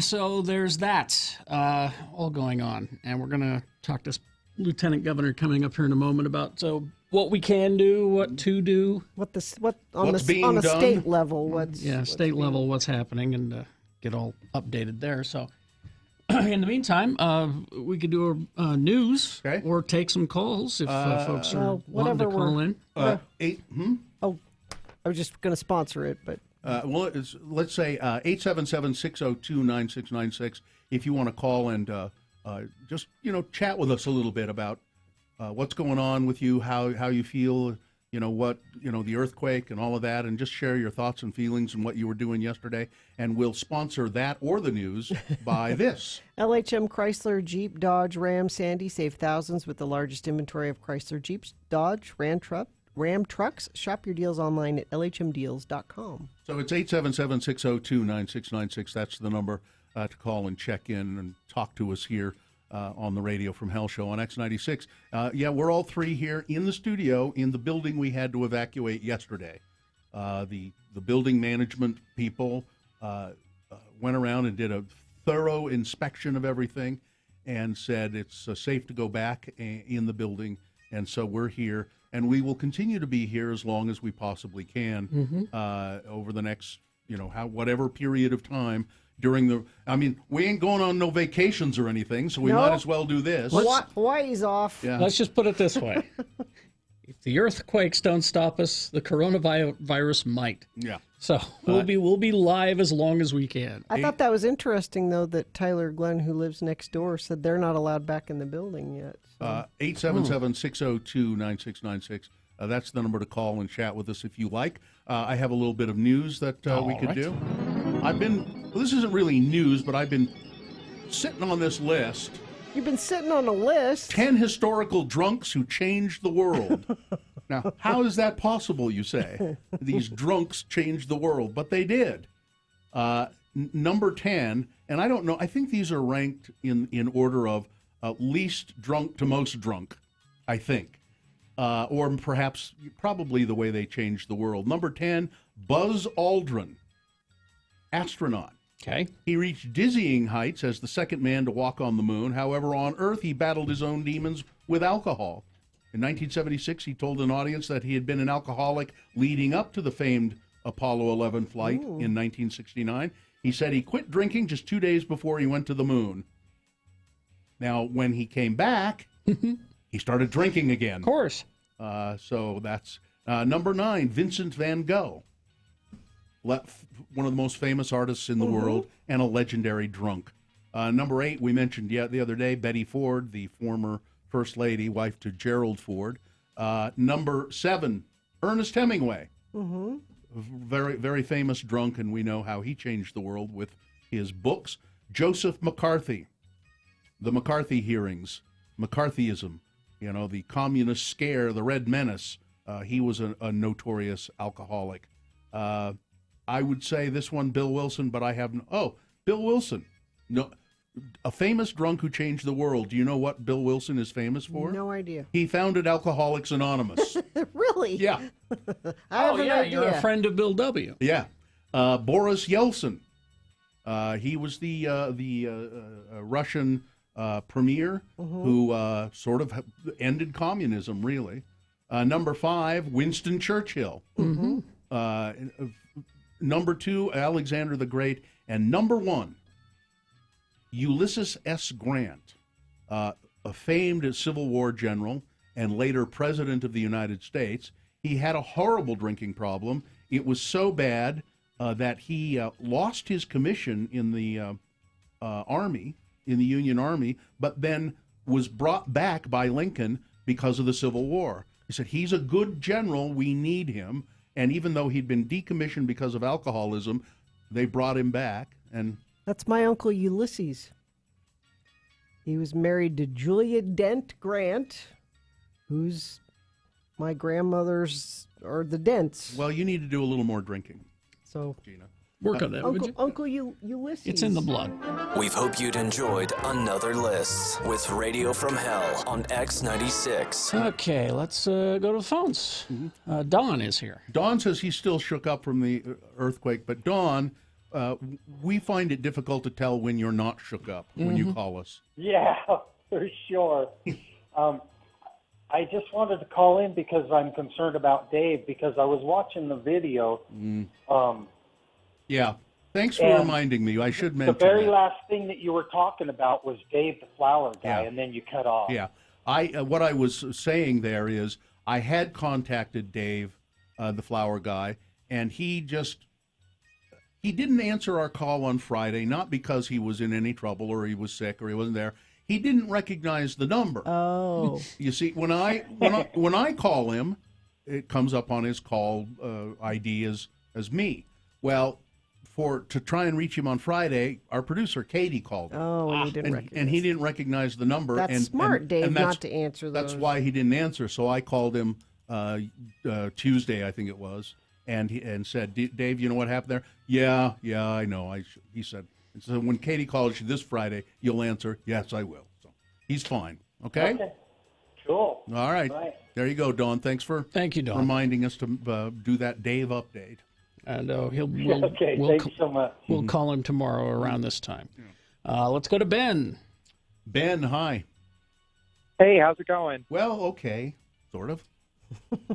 Sort of. Yeah. Well, so I was up at the University of Utah Hospital when it hit, and it honestly felt like somebody was playing a joke and shaking the chair that we were sitting in, like an office chair. So we all kind of turned around like is somebody playing a practical joke, and we all kind of sat there and we were like, is this the earthquake? Are we having an earthquake? But what I want to focus on is the responsiveness and efficiency that the hospital cracked down on all of the other nurses to say, make sure that, the patients are safe, make sure that you have their evacuation protocols, and everybody jumped straight on it. There was not a moment's hesitation. And so if any of the nurses or aides are listening right now, I just want to let them know that, I'm proud to be a part of the University of Utah staff that is so calm and clear-headed during an emergency. Yeah, because think of the rest of us, how we reacted, and we weren't taking care of patients. They had to stay calm and keep taking care of people. Ben, what do you do there? Because I was wondering, can you get me a coronavirus test? I would talk to your local legislatures about that. All right. Well, stay. Thanks for letting me say some stuff. Yeah, and stay safe. And thank you for and yes. Give our thanks to everybody up there. We know they've got a hard job, and we appreciate them. Yeah, I'll pass it along. Thanks, you guys, so much. All right. Thank you. Of course, Monday, Ed Brass will be calling in with very important sports, even though there are no sports. He will find something. He will find something. He will find something. And he found something. He said there are still sports if you look carefully. For example, yesterday, there was the Aftershock office chair rolling event, which happened. So you just got to look closer. Okay. You got to think like very important sports and look closer for sports that it could be happening near you at any moment. There could be sports right next to you, and you might not. Oh, look, there's some sports. Look, sports. I found it under a rock. Let's go to Bradshaw. Hello, Bradshaw. Good morning, guys. Hi. Morning. Good morning. Speak. Yes. I was in my camp trailer. I'm kind of living in it right now, and it just felt like the wind. I thought, oh, that's a gust of wind. Yeah. You're just out on the road somewhere? I'm actually living on job site. Oh. It's just a blast. Yeah. And also, I don't know, I was shopping the other day, and, small talk with the people in the store, and you had to ask to go back and get eggs. And the lady I was talking to, I said, well, what's going to happen? Are the chickens going to stop laying eggs? And she's stone cold sober, just mine did. Really? So maybe it was tied together with the earthquake. I don't know. Animals. Well, it's funny. I have 2 cats, and one of them is very social, and one of them is just about half shy of being feral. And the little feral one, after the earthquake, went into hiding, and we couldn't find him for the longest time.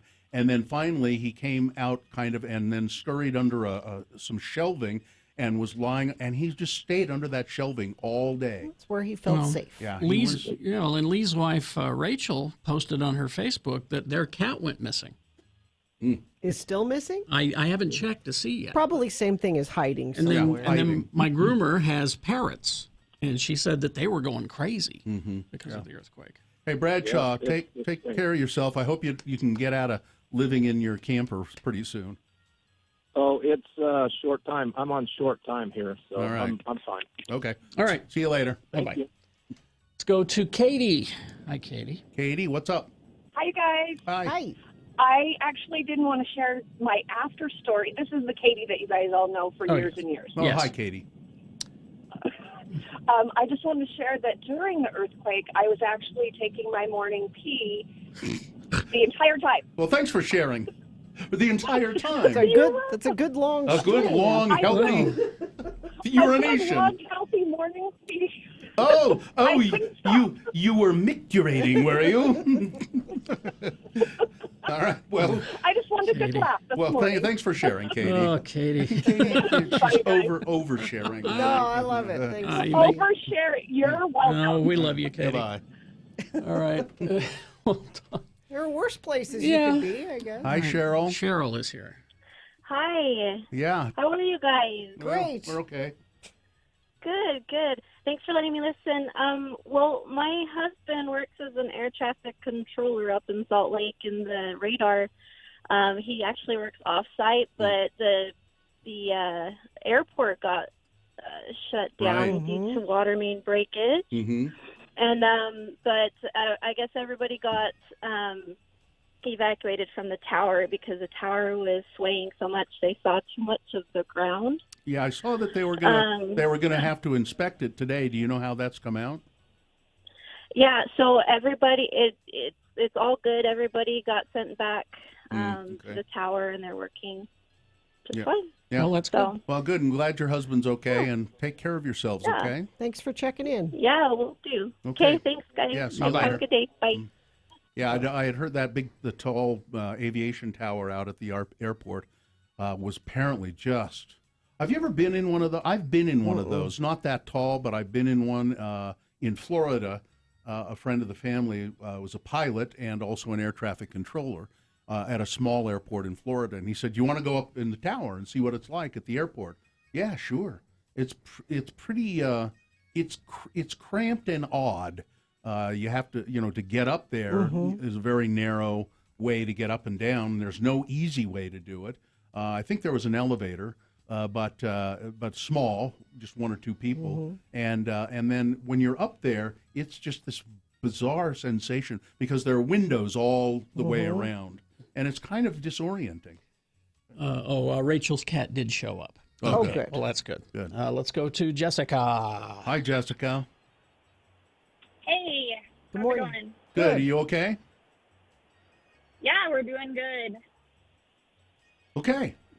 Anything else you'd like to add? Anything else, Jessica?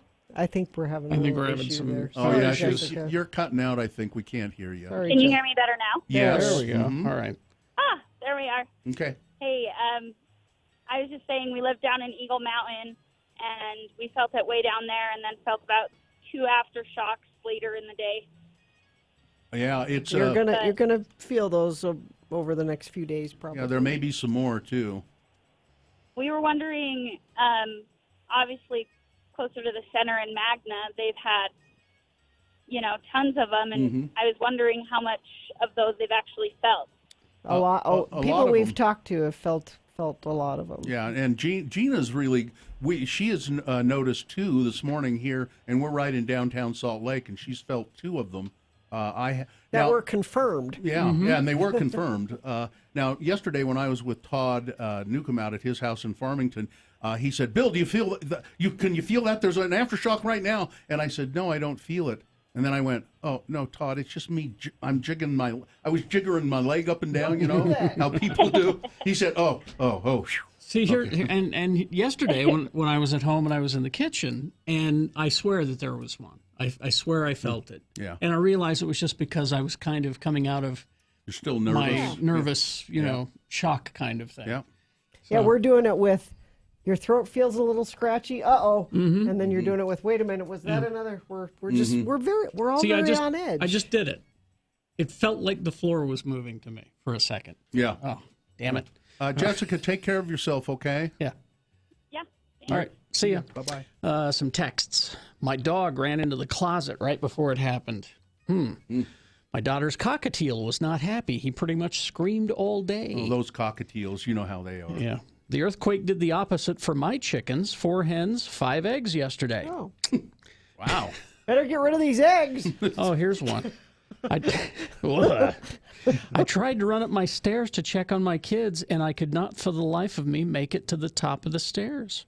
Wow, that's scary. Wow. I wouldn't, yeah. Curtis. Hi, Curtis. Yes, good morning. Good morning, everyone. Good morning. Hey, I just wanted to share my little experience yesterday. Okay. So this is an image. Hopefully, you'll be able to get out of your head. But I'm a one-legged man, no toes, live in Tooele, so it wasn't horrible. But I was lathered up in the shower, and balance is already difficult for me. And that made it even worse. But I could just imagine myself dying lathered up in the shower because of an earthquake. Oh my God! This is the best call of the day. Curtis, damn it, we need you in these trying times. Oh, Curtis. One leg. Okay. Are you okay, Curtis? You're okay, right? I'm okay. I actually sent you a picture of my bloody severed toes a couple of years ago when that all happened. I remember. I've been pulling for Bill and all his surgeries and injuries and wishing the best for y'all. Wow. But right. I'm doing okay. I'm a school teacher, so I miss my kids. But it's been interesting. You get the best call award today. Thanks, Curtis. Oh, thank you, Gina. Thanks, Bill. Thanks, Carrie. As a matter of Good luck, fact, everybody. Curtis, everyone is hanging up now. They're like, we can't beat Curtis's call. So, thank you. I'm out. All right, see ya. You did the ultimate mic drop. I think the in Tooele, that was the capper. I don't know. One-legged man with no toes in the shower. You know, we only mentioned it once this morning because it's been kind of a weird morning, but Congressman Ben Adams, Ben McAdams, tested positive for coronavirus. Yeah. And Katie, I don't know if maybe we can tomorrow we can get him. Get a hold of him tomorrow. Get him on the phone maybe. Tomorrow. That would be just check on him, see how he's doing, and. My poor dogs have PTSD from it, barking at every small noise. They aren't usually barkers. So the animal community feeling the effects. We'll cover that for you all the rest of the day. I was worried about that cat. I thought maybe he's taken this occasion to become sick again, and because he just seemed ill. And but this morning he was kind of back to his old scared self, normal scared self.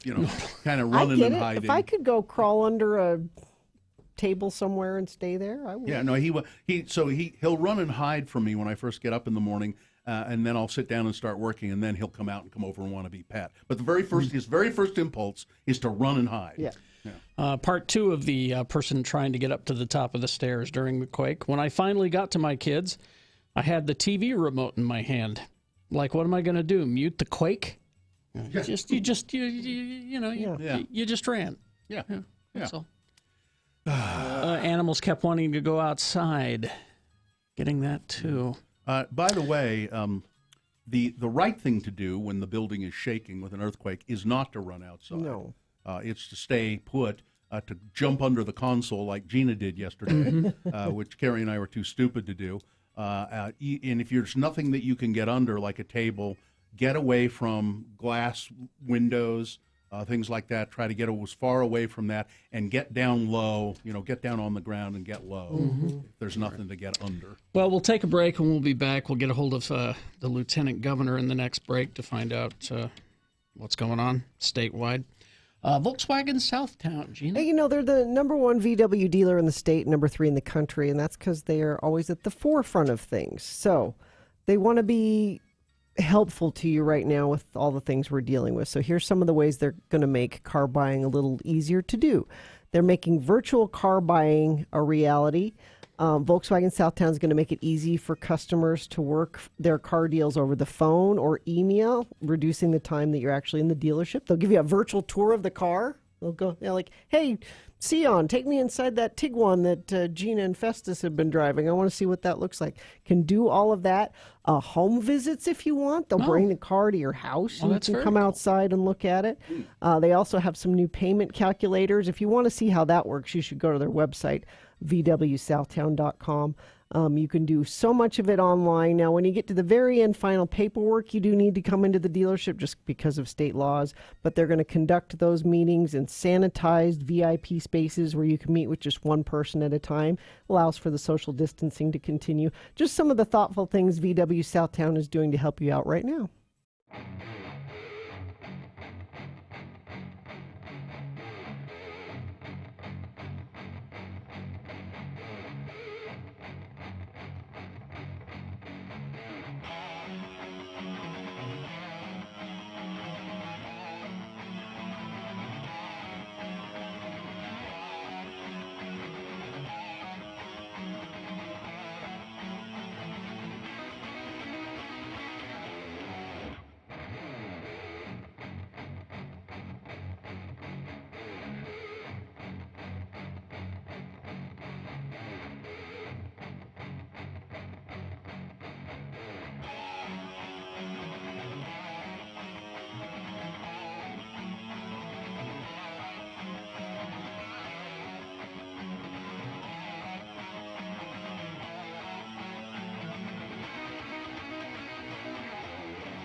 9:46 right now, and Spencer Cox is on the The phone. Lieutenant Governor of There he the is. state of Utah, Spencer Cox. Hi, nice to hear from you. You're good?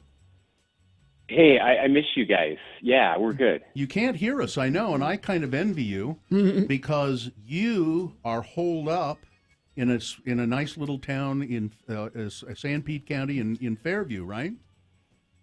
I am today. This is just the second day I've worked from home over the past 2 weeks, and it feels good to be around my family for a minute. I don't get to see them much anymore. Yeah. So, Lieutenant Governor, I know you're heading up the coronavirus task force, the efforts here in Utah, and so talk to us about that, and also the earthquake, whatever you need to tell us about that. Sure. Well, we'll go in reverse order there. Mostly I just want to know the words that you said when the feed cut out. Yeah, I can't say that. I can't tell you what I said. It was something. The timing was brilliant because the power went off right when he said it. Yeah. It was just great. Yeah. I did watch the video, and I know everyone felt the way you did. Those farm words come out in those moments. Yes, we call they them do. farm words, but. No. So look, the positive news about the earthquake is that this is something we drill for, multiple times a year. The responses worked the way they were meant to work. Everybody stepped up. We didn't have any injuries, any serious injuries at all, and that really is the good news. The structural damage to buildings was minimal, although there were some, and we'll be working together with local authorities on that. Obviously not ideal to have an earthquake in the middle of a worldwide pandemic, but we have an incredible group of people on the task force working together. Utah has been fairly aggressive on instituting social distancing measures early in the process.